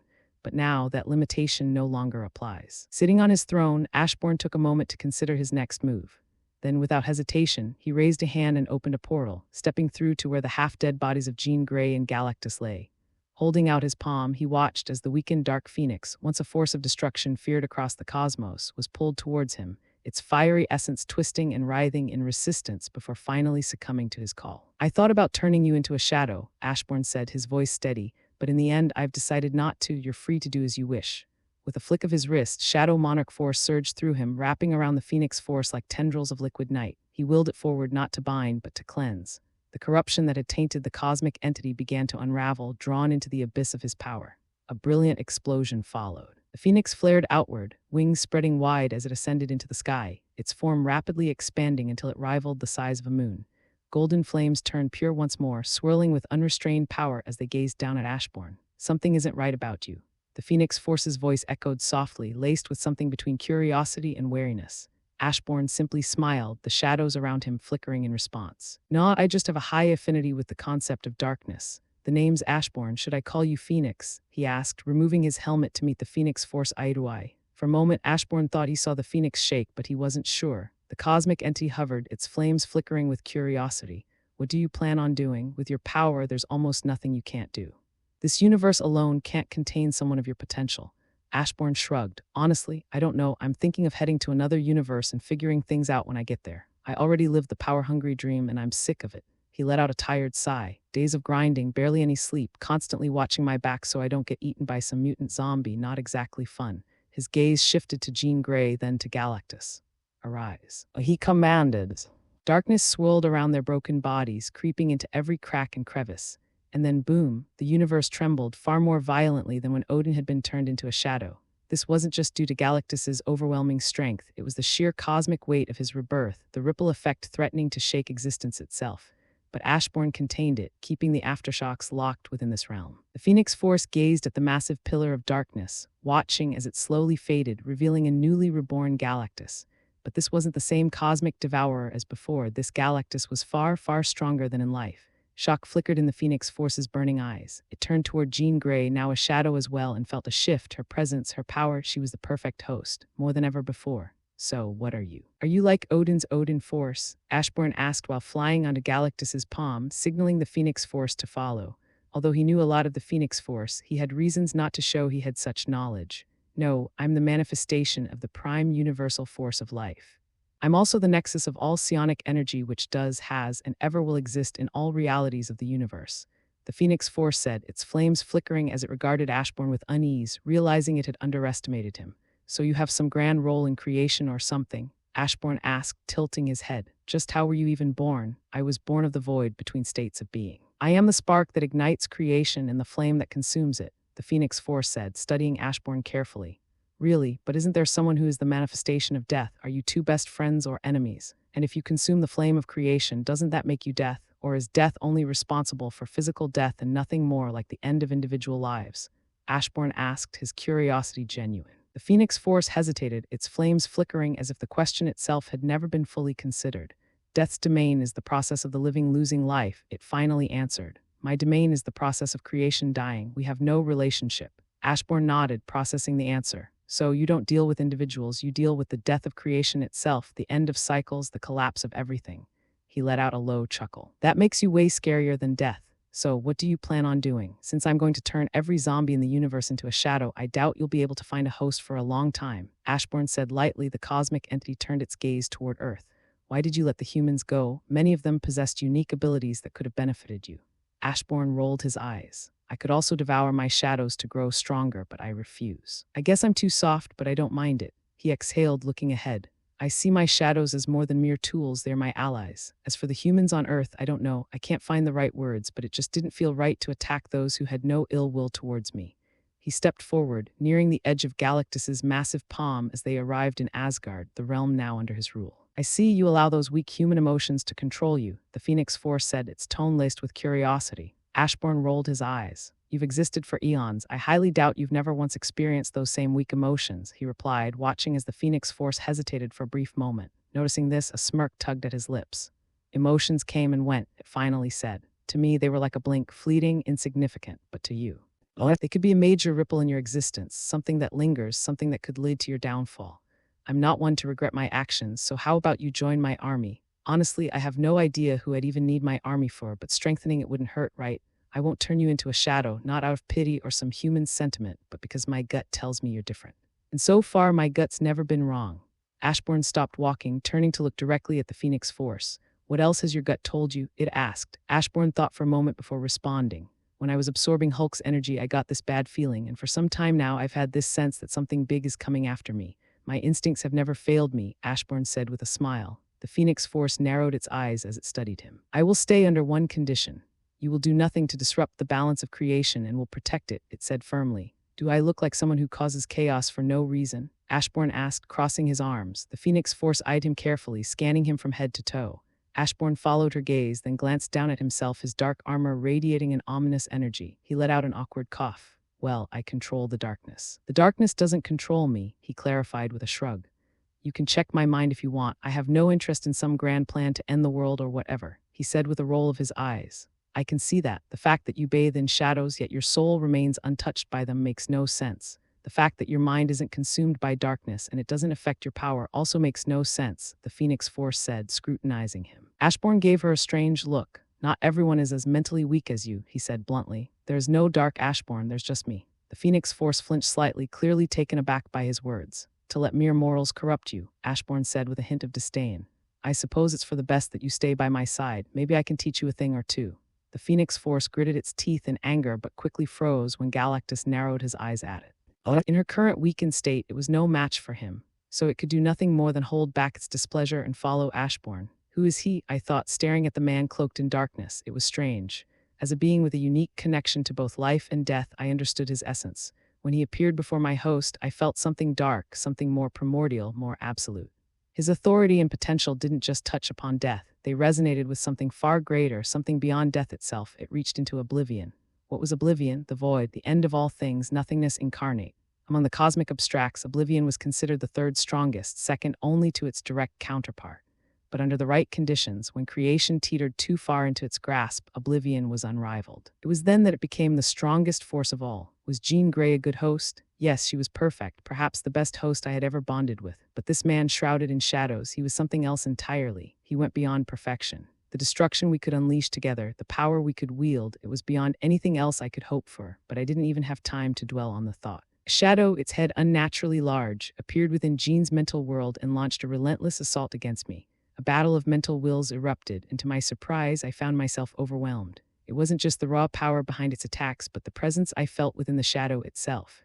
A familiar presence, Charles, the same mortal who had once suppressed me deep within Jean's mind. The same human who had fought me to a standstill, until Jean had stepped in and tipped the scales.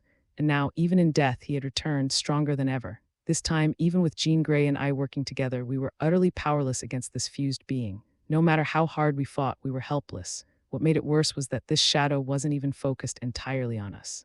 It had the audacity to split its attention elsewhere, effortlessly multitasking while crushing us under its overwhelming might. In the end, I had no choice but to retreat, forced into dormancy within Jean Grey's half-dead body, watching in silent fury as the being who commanded these shadows stood victorious. But that fury quickly turned to shock. When the one called Ashburn commanded the shadows to rise, the former zombies obeyed, but they didn't just rise. They stood far stronger than they had ever been in life. Of course, in my eyes, they were still weak, mere ants compared to the greater forces of the universe. But that wasn't what disturbed me. It was something far more unnatural. These shadows, they weren't just mindless puppets or hollow echoes of what they once were. No, they were nearly identical to their former selves, only enhanced in every way. Their durability, their strength, their minds, it was as if they had been reborn, reforged into something superior.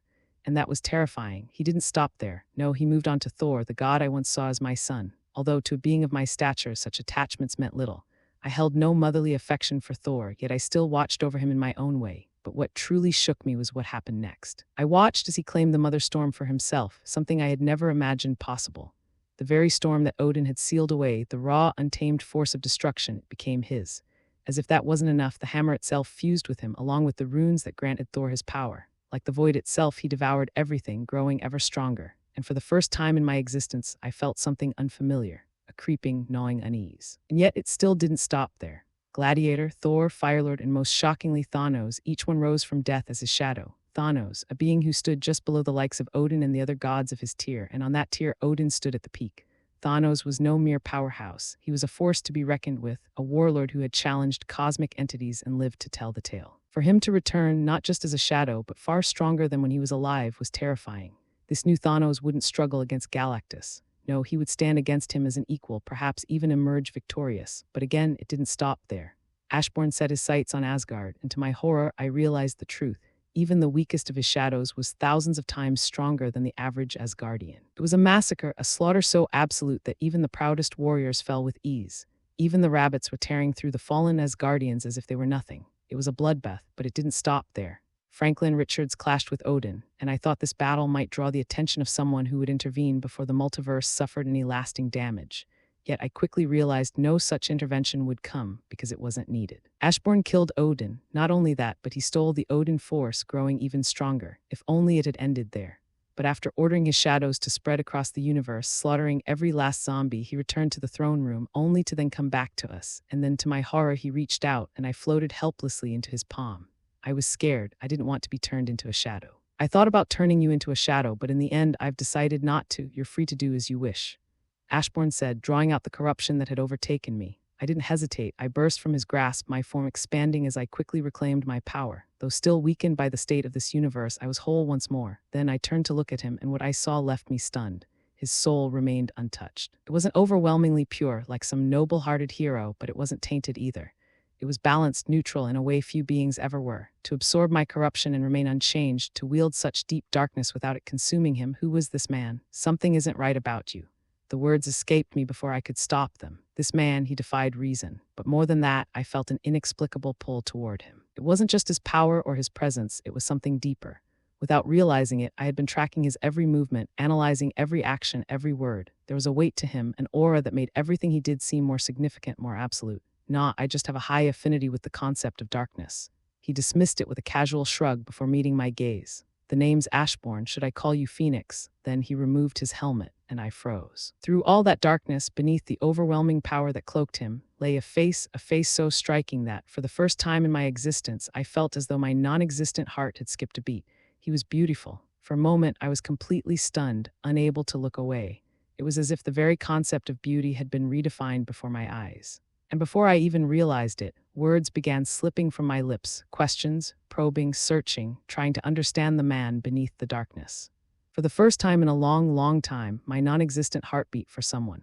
Status screen name, Ashburn Blackheart race, human/monarch age, 13 days and 24 hours old level, 100 title S, undead slayer, impossible killer, touch the void, weak point attacker, triumphant over adversity, stats HP. Infinite/infinite MP, infinite/infinite HP region, infinite/infinite MP region, infinite/infinite. Attributes power, infinite/infinite, 100 times weaker off Earth speed, infinite/infinite, 100 times weaker off Earth durability, infinite/infinite, 100 times weaker off Earth intelligence, infinite/infinite, 100 times weaker off Earth charm, infinite/infinite, 100 times weaker off Earth.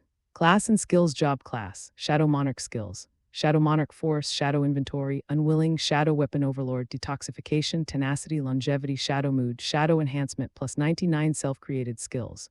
Job-specific skills, Shadow Extraction, Shadow Preservation V3, Shadow Exchange, Monarch's Domain, Shadow Fusing V2 System. My stats make no sense. If I have infinite power, shouldn't I just be able to snap existence out? Ashburn thought, frowning slightly as he examined his stats. Host, there are greater sets of infinity. It's difficult to explain in simple terms, so the system did not specify which level of infinity you possess. However, to provide a comparison, you are physically weaker than Thor, who is able to push and overpower the World Engine, a machine embedded into Yggdrasil that harnessed the full might of the World Tree. Ashburn sighed, fully grasping the significance of Yggdrasil. He still remembered watching Loki, where the trickster god reformed Yggdrasil to hold together every timeline. But in the comics, Yggdrasil went even deeper than that. It wasn't just a tree, it was the very foundation connecting every timeline, reality, dimension, universe, and multiverse. Yggdrasil could be considered the veins of eternity's body. And eternity, it was the sentient embodiment of the universe itself. However, each individual eternity was merely a fragment, a single cell within the greater multiversal eternity. That was the true eternity, the one that encompassed the multiverse. How much power would it take to destroy a dimension? Infinite power, right, but what about 2 dimensions, 3, 4, what about an infinite number of dimensions layered upon infinite realities, and beyond that, the entirety of the universe itself? Physically, Ashburn wasn't as strong as Thor, but when drawing upon the Shadow Monarch force, he surpassed Thor yet still fell below Odin. That, however, could change. The Shadow Monarch force was the key. If he could push his mastery of it further and refine it beyond its current limits, then one day, he could rise to a level surpassing even the top strongest beings in this world. In just 2 days, Ashburn's shadows flooded the entire universe. From the depths of hell to every hidden dimension, every last zombie was claimed, rising again as part of his ever-growing legion. Zeus, Thor, and Storm were fused into a single entity, Thunder. The human phoenix merged with Surtur, giving rise to Blaze. Reed Richards, Tony Stark, the leader, and Peter Parker combined, birthing a new being, the Doctor. Doctor Strange, Scarlet Witch, and Doom fused, forming the unparalleled Mage. And Susan, she fused with 4 of the strongest Celestials, yet under Ashburn's will, she retained her form. She remained Susan. My lord, I have come to report. I have discovered more life in the universe. Thunder appeared in the throne room in a flash of lightning, kneeling before Ashburn, who was engrossed in the tablet before him. The Doctor had designed it to help him track all his shadows, making it easier to strategize who should be fused next. Who? Ashburn asked, his brow furrowing as he noticed the unease in Thunder's expression. Hades, Bast, Amatsu Mikaboshi, Seth, and many other gods of death. Thunder's voice was grave. You need to see this for yourself. Ashburn's frown deepened. Without another word, he placed the tablet aside and followed Thunder. In an instant, they vanished in a flash of lightning, reappearing inside what seemed to be a mystical laboratory. In the center of the lab, trapped within a shimmering barrier, were the gods of death. Hades, Bast, Amatsu Mikaboshi, Seth, and many others stood frozen, their divine forms restrained by an unknown force. Ashburn glanced around, studying the strange laboratory. He searched his memory, trying to recall if he had ever seen this place before in a comic, but nothing came to mind. Reverse. With a simple command, Ashburn activated his Shadow Monarch force. The fabric of time and space bent to his will, pausing before rewinding like a recording. The laboratory remained untouched, but its past unfolded before him in ghostly images, revealing the events that had transpired. As time unraveled, the truth emerged, the identity of the one responsible for this. "This Thanos isn't from our universe," Thunder said, his voice filled with a shock that only deepened when the image of Sentry appeared, except this Sentry was a zombie. "So Thanos used Sentry to spread the virus?" Thunder questioned, his disbelief evident. Ashbourne's gaze remained locked on the ghostly scene before him, his mind piecing together the puzzle. Even beings without physical forms were infected. The only way that makes sense is if the virus is connected to the void. Was the Thanos he was looking at from the main 616 universe? Boom. With just a thought, Ashburn freed the gods of death. He barely spared them a glance, his focus locked onto Hela. If she was anything like her 616 counterpart, then she had once been a living infinity stone, a fact that intrigued him. Was she the same in this universe? Pushing that thought aside for the moment, Ashburn turned his attention back to the larger issue at hand. "Have you still not found Molecule Man?" he asked, his voice calm but firm. With Gore arriving tomorrow, he needed to tie up every loose end. Sentry's mystery had been solved, but the bomb hidden in every universe, Molecule Man, was still unaccounted for. "I looked into the past to find him, but at some point he just disappeared."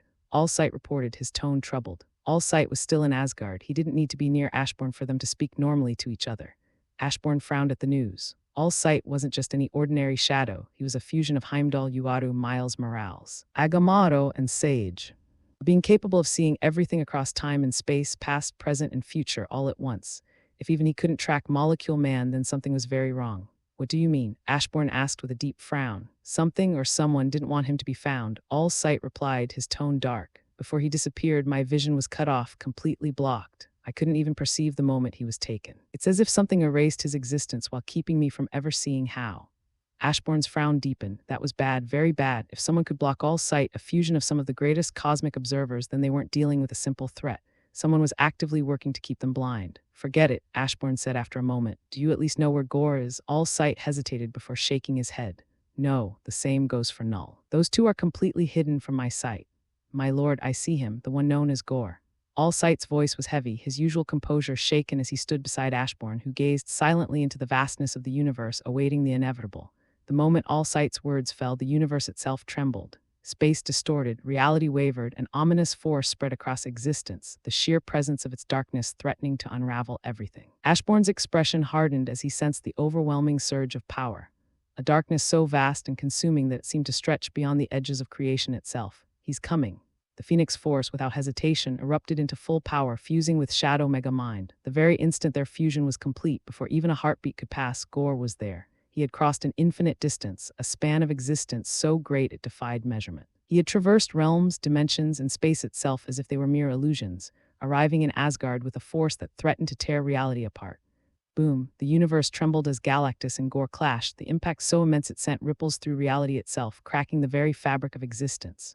The sheer force of their battle distorted space, creating shockwaves that traveled across dimensions. Gore moved like a blur, his speed beyond comprehension. Before Galactus could even react, a devastating kick struck his stomach, bending the Devourer of Worlds in half. The impact was catastrophic. Galactus was launched across the universe, his massive form finding itself at the edge of the universe. So fast Ashburn's eyes widened in shock. Even with the armor he had forged, armor that was, for all intents and purposes, indestructible, Gore had torn through it as if it were nothing. Every one of Ashburn's shadows was clad in that same armor, each of them stronger than they had ever been in life. And yet, against Gore, even Galactus had been overwhelmed in an instant. "He's healing too slowly," Ashburn noted, sensing Galactus's sluggish regeneration. But there was no time to dwell on that. Without hesitation, he commanded his shadows to engage, sending his army surging toward Gore. The god Butcher responded with a monstrous shriek, his cry summoning twisted creatures from the abyss. Shadows of horrors beyond comprehension crawled from the void, clashing violently against Ashburn's forces. The battlefield was a chaos of darkness, a war of nightmares incarnate. "Mega Mind, is it?" Ashburn reached out through their shared mental link, forming a plan. Above the carnage, his gaze locked with Gore's. The god Butcher remained still for a moment, watching as their armies clashed in an evenly matched struggle. Though Ashburn's shadows held the advantage in numbers and experience, Gore countered by continuously creating stronger and stronger monsters, pushing his abyss to its limits. But even he had to recognize the inefficiency of this approach. The energy required to sustain such creatures would drain him faster than he could afford. Realizing this, Gore stopped. His abyssal creations continued their attack, but he no longer poured his strength into summoning more. Instead, he turned his focus on Warper. He could feel his power. Boom! Gore barely managed to cross his arms in time, blocking Ashbourne's scythe as it came dangerously close to slicing him apart. Ashbourne had teleported, closing the distance in an instant, and at the same time he had fused with his shadow, amplifying his strength, speed, and overall capabilities to terrifying heights. Weak, Gore roared, his voice carrying a primal fury. Without hesitation, he lashed out, his palm striking toward Ashbourne at blinding speed, aiming to end him in a single, decisive blow. Full counter, Ashbourne met Gore's attack head-on, his reflexes barely keeping up thanks to Mega Mind enhancing his thought speed countless times over. Boom! Gore was sent rocketing away, his own devastating attack rebounding against him. He flipped midair, trying to regain control before landing. But before he could, Warper appeared above him in a blur, driving his fist into Gore's stomach with enough force to distort space itself. But at the last second, Gore's body twisted, exploding into writhing darkness. From within, a spear of pure abyss shot out toward Warper, its jagged edges crackling with destructive energy. Full counter. In an instant, Ashbourne switched places with Warper, intercepting the attack and sending it right back at Gore. Boom. Gore coughed up a mouthful of blood, his body hurtling toward the ground, crashing into Asgard with an impact that sent shockwaves across the realm. But before the dust could settle, he burst out of the crater, rocketing toward Ashbourne, his eyes burning with pure hatred. Ashbourne gritted his teeth, his muscles screaming in protest. Keeping up with Gore's sheer speed was pushing his body far beyond its natural limits. Every reaction, every movement demanded more than what should have been possible. But Ashbourne wasn't about to back down. Using limitation suppression, he forced his body to ignore its natural restraints, pushing himself past the threshold of impossibility. Go! Ashbourne's voice rang out as Gore's full attention locked onto him. In a flash of lightning, thunder moved in, his hammer crackling with power as he swung with all his might. Boom. Gore reacted instantly, turning just in time to block the incoming hammer. But just as he raised his defenses, Warper appeared behind him, his knee aimed straight for Gore's spine. Yet at the very last second, just before impact, Gore vanished. In an instant, he switched places with Thunder. Thunder, now caught in Warper's devastating strike, was sent rocketing away at speeds so absurd that reality itself shattered in his wake, distorting space and time as he disappeared into the void. Gore wasted no time. The moment Thunder was out of sight, he lunged at Warper. But Warper reacted just as swiftly, warping reality to replay past events, shifting the battlefield itself to his advantage. Even though Gore seemed immune to his powers, Warper had no need to affect him directly. He twisted everything around him. The very fabric of existence bent to his will, reshaping the fight as the battle escalated beyond mortal comprehension. So he acted. While Gore was momentarily caught off guard, Galactus appeared, along with Thunder, as they were never hit or sent flying. The three of them surrounded Gore, closing in on him from all sides, so he acted. While Gore was momentarily caught off guard, Galactus appeared, along with Thunder, as they were never hit or sent flying. The three of them surrounded Gore, closing in on him from all sides. At the same time, Mage unleashed the full force of light, hope, and justice, forging that power into a blinding sword of pure energy. The sword rocketed toward Gore, tearing through space at speeds beyond comprehension. A massive explosion erupted where Gore stood. The sheer force of the blast sent shockwaves rippling across Asgard, warping the sky itself. Galactus, Thunder, and Warper didn't hesitate. The instant the attack landed, they moved in, striking from every angle, aiming to overwhelm Gore before he could react. But before their attacks could land, a dark, symbiotic mass burst outward, forming a barrier around Gore. The living mass pulsed with unnatural energy, swatting all three of them away like insects. From within the barrier, Gore shot out, his massive wings unfurling as he took to the air. His predatory gaze locked onto Ashbourne, his entire body radiating raw, unrelenting malice. Bring it ugly, Ashbourne taunted, standing his ground. With a single flap of his wings, Gore vanished, reappearing before Ashbourne in an instant. But just as they were about to clash, he teleported. In the blink of an eye, Gore materialized behind Ashbourne, his blade plunging forward. Boom! A cataclysmic impact rippled through reality itself, tearing through the very fabric of the multiverse. But before the attack could land on Ashbourne, Warper had intervened. At the last possible moment, Warper warped reality itself, switching places with Ashbourne, taking the full brunt of Gore's attack. The collision of Gore's devastating power and Warper's reality-warping abilities sent shockwaves across the battlefield, space itself fracturing under the sheer force of their clash. Gore narrowed his eyes, irritated. He hadn't expected Warper to hold his own. No, Warper wasn't just enduring the attack, he was adapting to his own power, and bit by bit, he was drawing out the full limits of his capability. Warper lacked full mastery over his abilities, but in a battle of this scale where he was pushed to his absolute limits, he was rapidly awakening his true potential. Every clash, every counter, every surge of power forced him to evolve at an accelerating rate, but he wasn't the only one. Even thunder was growing stronger, though not at the same exponential rate as Warper. Still, the battle was sharpening them both, pushing them beyond their previous limits. "No more reality," Gore roared, his voice booming across existence itself. His eyes locked onto Warper, filled with pure hatred for the one constantly twisting and rewriting reality around him. Warper merely smirked, but his expression quickly hardened. Cracks, they spread across the battlefield, fractures in space itself. The universe trembled, the very fabric of reality straining under the relentless clash of titanic forces. And then, like glass, the universe shattered. Warper found himself without a reality to warp, rendered no different from a normal human. His pupils shrank as he realized he was completely helpless. Boom, a barrier formed around Warper at the last second, shielding him from Gore's attack. Gore's eyes locked onto Susan, who struggled to maintain the barrier under the immense pressure of his strike. But before Gore could move to finish her off, his head snapped toward Ashburn. Ashburn was moving not toward him, but toward the multiverse. Yes, they were no longer inside it. They had been thrown outside, beyond the multiverse. It was called outside because it was outside the multiverse. Marvel wasn't too good at naming stuff. Even while ignoring the different dimensions that make up each reality, there are many layers to the multiverse. Starting within a single universe, going beyond it would lead to the superflow, the space between universes. Going further would bring one into the neutral zone, the farthest boundary of the multiverse, where matter and antimatter coexist. While locations like the neutral zone exist outside all universes, they are still contained within the multiverse. But outside, that was different. It was a realm completely beyond the multiverse and beyond eternity's influence. Eternity, the embodiment of the multiverse itself, had no reach there. If one went even farther beyond outside, they would reach the far shore, the domain of the primordial void, also known as oblivion. Gore moved, appearing behind Ashburn with a sword forged from pure darkness, aiming to end him in a single strike. But before he could land the blow, a ray of holy light blasted him away, sending him rocketing across the void. Mage moved swiftly, weaving spells effortlessly without the need for incantations, his magic illuminating the emptiness of the outside. Warper, even outside reality, you're not powerless. You can create a new reality. Ashburn's voice echoed through their mental link. Warper froze for a moment, stunned by the realization. But then something clicked. A spark ignited within him, and reality itself began to bloom from his very being. The force expanded outward, stretching and twisting until it reshaped the outside, flooding the void with existence once more. You heard that right. All of the outside was covered in this new reality birthed from Warper. I'll help you push your power to its fullest. First, rewrite reality. Turn one Warper into two, Ashburn commanded, his voice sharp and decisive. Warper barely had time to process before his power surged. At first, he created a single clone, then two, but with Ashburn guiding him, he didn't stop there. In mere moments, millions of Warpers filled the void, each an extension of himself, all sharing the same mind. Warper, if you can imagine it, you can make it real. If one of you isn't strong enough, then create millions, combine your powers, and force reality itself to bow to your will. The sea of Warpers moved as one, their presence flooding the newly formed reality. Gore's eyes widened as he felt his own reality falling under the sea of Warpers' will. But he had no time to hesitate.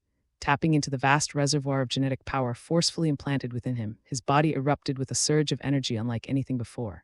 The multiverse was infinite, and somewhere within it, a venom symbiote had bonded with nearly every conceivable being: Thor, Hulk, Hope, Iron Man, Franklin Richards, and countless others. Now every one of their genetic imprints awakened inside Gore, rewriting his very essence.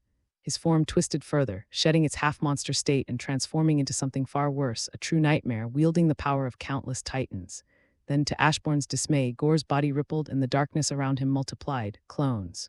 A shadow stretched endlessly across the void, filled with an infinite army of Gores, each carrying the strength of the original. Their collective presence twisted the very fabric of reality, drowning the battlefield in their sheer numbers. "Fuck you, why can't this be like the comic?" Ashburn cursed, not liking this hard-mood, impossible battle. As countless Gores summoned an endless army of shadow creatures, they surged forward at terrifying speed. Their sheer numbers threatened to overwhelm everything in sight. Yet instead of reacting with urgency, Ashburn exhaled slowly, his posture relaxing as if he had already won. "Mega Mind," Ashburn called out, his voice calm. In an instant, Mega Mind tapped into the collective power of all Ashburn's shadows and made his move. But he didn't target Gore, no, his sights were set on the summoned creatures. Every single monster was connected to Gore's mind, an extension of his will, and that connection. It was a fatal flaw Ashburn had been waiting to exploit. From the moment Gore had summoned his first creature, Ashburn had begun formulating this plan. Mega Mind had confirmed it was possible, but Ashburn had played the long game. He had allowed his shadows to feign struggle, to make it seem like they were evenly matched, all to lure Gore into summoning more and more creatures. As the battle raged on, Ashburn had orchestrated a strategy to gradually overwhelm Gore, forcing him to summon more and more shadow creatures just to keep up. However, the unexpected element of cloning had thrown a wrench into the plan. the damage was divided among the clones, would it be enough to truly incapacitate him? The seemingly endless army of Gors let out cries of agony as Mega Mind's attack struck, their collective consciousness writhing under the assault. Yet despite the overwhelming mental damage, they refused to fall. Their minds were battered but not broken. They could still fight, and worse, they were already beginning to heal. Monarch's domain. Ashburn unfused with his shadow, allowing it to merge with the reality Warper had created, forming a world of complete darkness. The battlefield transformed, nothing but an endless abyss under his absolute control. Infinite copies of yourself or not, you'll all die the same way. Ashburn's voice echoed through the void as his domain expanded, absorbing all of Gor's summoned creatures and turning them into fuel for his power. He closed his eyes, feeling the surge of strength coursing through him, his control over darkness reaching unprecedented heights. Roar! The countless Gors erupted in fury, their anger shaking the very fabric of reality. Mouths gaping, they unleashed beams of pure darkness, each one carrying destructive energy strong enough to erase eternity, all converging toward Ashburn. Mega Mind didn't just attack your mind to harm you, he made sure you'd attack me too. Ashburn smirked, his ever-changing weapon shifting into a massive shield in his palm. Gor's pupils shrank in realization. GG. With a wave of his shield, Ashburn met the endless barrage of beams converging toward him. Supreme Monarch counter. A surge of power exploded from him, and in an instant, every single attack was reflected back, twice as strong as before. Boom! The sheer force shattered Warper's reality, sending ripples across existence. The impact didn't stop there, it reached far beyond, slamming into eternity itself, drawing a pained cry from the embodiment of the multiverse. Ashburn cast a glance toward eternity, but he had no time to concern himself with its pain. He was exhausted. Supreme Monarch counter was an unrivaled technique, boasting a 100% success rate, but at the steep cost of draining 99% of both his HP and MP. Let's go, Ashburn said, intending to return to the multiverse and prepare for Null. But just as he was about to move, he vanished, dodging in the nick of time as a dark spear whistled past where his neck had been a moment ago. A deafening roar echoed through the void. Gor had returned, stronger than ever. His once multiplied selves had fused into one, pushing his power to unimaginable heights. He was no longer just a threat, he had become a force of destruction, a true monster beyond reason. That has to be cheating, Ashburn muttered, watching Gor's transformation with a deep frown. The idea of forming clones, fusing with them to grow stronger, and then repeating the cycle, it was absurd.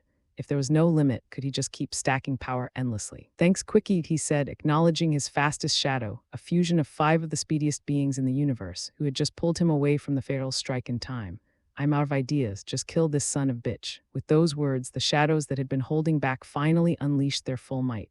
/N, Ashburn refuses to go all out because he likes keeping trump cards. The less his enemies know, the more windows for a surprise attack he would have. Power surged forward, wielding the combined strength of every shadow in Ashburn's army. Energy Master closed in, siphoning Gor's power to fuel his own. One by one, the strongest warriors among Ashburn's forces engaged, each striking with overwhelming force. Gor, despite his monstrous evolution, was now facing the full fury of the Shadow Monarch. The battle shook the outside, forcing eternity to retreat from the battlefield to avoid being caught in the chaos. Gor was quickly overwhelmed, outnumbered, and steadily overpowered by an army that wasn't just holding its ground, but growing stronger with every passing moment. How many shadows had the ability to absorb energy? Too many for Gor to handle. While a single shadow might not have been able to contain the sheer magnitude of Gor's power, they spread it out among the rest, ensuring the army as a whole continued to evolve mid-battle. But the true turning point came when Power, the fusion of Rogue and Hope, felt herself breaking past her former limitations. In the past, her abilities had been bound by 2 conditions, copying the powers of mutants and physically absorbing the powers of non-mutants. But now those restrictions had shattered. She could copy any power within range, seen or unseen, mutant or not. Even Gor's terrifying strength wasn't out of reach. However, she needed time, as Gor's power was just too much for her to instantly copy it all. Warper was beginning to understand how to warp his own reality, and in doing so, he realized something profound. Being outside of reality didn't limit him, it freed him. Without the constraints of an established existence, he could reshape himself at will. It was like having an endless stat screen where he could tweak his abilities, grant himself new powers, and evolve without limits. Meanwhile, Ashburn watched his shadows steadily grow stronger with every clash, their abilities sharpening and adapting as the battle raged on. The more they fought, the more refined and unstoppable they became. "Are you making any progress, All Sight?" Ashburn asked, glancing toward All Sight, who stood at his side, observing the battlefield. "Yes, it seems like my eyesight is evolving. I believe soon I will be able to see everything, and beyond the multiverse, beyond the outside," All Sight said, his eyes, which seemed to hold all of outer space, locked onto the battle unfolding before them. "Good, it's nice to see that you all can continue growing stronger," Ashburn said calmly, watching as Gore was slowly overwhelmed. Gore was fighting on too many fronts, battling against Ashburn's army in the physical world while simultaneously struggling against Mega Mind's relentless assault on his mind. The mental warfare was the key to their victory, forcing Gore to split his focus and making it impossible for him to fight at full strength. However, despite being on the defensive, Gore was adapting, steadily growing stronger with each passing moment. I've noticed something. My Lord Gore's genetic structure contains the genetic code of all life forms across the multiverse. It didn't fully integrate with his body, which is why he has that monstrous form, all sight observed. I already figured as much. What are you getting at? Ashburn asked casually, his gaze still locked onto the battle. Simple, we target his genetics instead of his body. His genetic structure is his greatest weakness. In fact, there's a chance he might evolve to correct those flaws. If we start tampering with his genetics, we won't even have to kill him. His own power will do the job for us, All Sight explained, causing Ashburn to sigh. He hadn't thought of such a straightforward solution. You all heard him, Bio, take the lead. Ashburn commanded, and in an instant, the most advanced biological manipulator in his shadow army shot forward. Bio was a fusion of beings like Elixir, Tarn, Armando Munoz, and the most capable celestials in biology. If anyone could break Gore down at his very core, it was him. If you're wondering how Armando became a zombie, the answer is simple. He wasn't turned, he turned himself. Armando was powerful, capable of adapting to nearly anything that could harm him. But his power had limits. For example, when he faced the Worldbreaker Hulk. He didn't adapt to fight the Hulk. Instead, his ability teleported him away, recognizing that Hulk's sheer strength was beyond its capacity to counter. The zombie virus, being something far beyond his natural adaptability, triggered an unusual response. Rather than resisting the infection, his power adapted by transforming him into a zombie, essentially making him a zombie capable of controlling to avoid being consumed by the outside virus.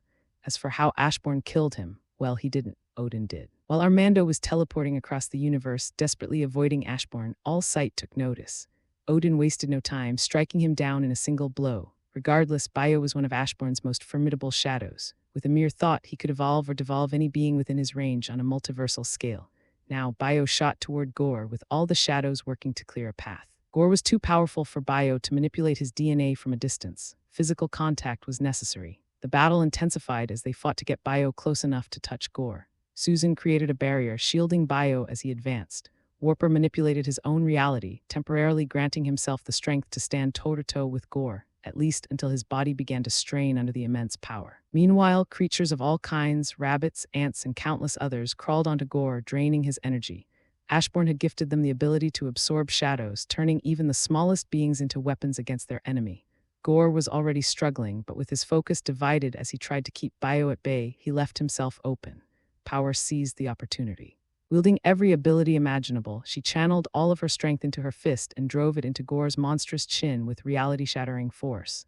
I summon the power of the Phoenix Force, Mage declared, stepping forward as he began his chant. With his immense power, there were few places from which he could draw additional strength, but the answer was simple. He could call upon higher dimensional beings. Far beyond the outside, past the far shore, lay the white-hot room, the true domain of the Phoenix Force. Not the mere avatar that had fused with Mega Mind, but its purest form, the cosmic fire that shaped existence itself. I call upon your power, bathe my enemy in the flames that forged creation. Mage's voice boomed as a colossal magic circle formed above Gore. From it, a storm of divine fire rained down, each ember carrying the weight of the Phoenix's might, descending upon Gore like the wrath of the cosmos itself. What? You thought Gore was powerful just because eternity itself had to flee from their clash? That was nothing. The true form of the Phoenix Force stood infinitely above everyone on this battlefield, beyond comprehension. Mage was already a force to be reckoned with, his power so immense that he could draw strength from himself alone. But in this battle he sought more. He looked beyond eternity itself, reaching into the depths of existence for a greater source of power. And he found it. The true form of the Phoenix Force had answered his call. Not just anyone could achieve such a feat. To reach so far, to channel a power so vast, required an overwhelming mastery of magic and understanding of the cosmos itself. The spell Mage had woven was more than just an incantation. It was a testament to his might. And now the darkness burned as the flames of creation descended upon Gore. Gore's pained roars echoed through the void as the flames consumed him, burning away at his very essence while leaving everything else untouched. He tried to move to fight back, but then he felt it a hand. His gaze snapped downward, and there, gripping him, was Bio. Instantly, chaos erupted within Gore's body. His already unstable genes turned against him, spiraling into a self-destructive frenzy. His cells, unable to coexist, tore at one another, warring within him. Agony unlike anything he had ever known racked his form, compounded by the unrelenting flames of the Phoenix Force. "This battle is over," Ashburn said simply, turning away toward eternity. Behind him, Gore's body twisted and convulsed, deforming beyond recognition before finally, boom, he exploded. Hello, everyone! As we wrap up this video, I want to share a quick note. I have a Patreon account. If you'd like to support me and enjoy on-demand audiobooks, you can become a Patreon member. Alternatively, you can check out my Google Drive link, which has 500-plus novel audiobooks available through my Ko-fi or Patreon shop. I appreciate your support.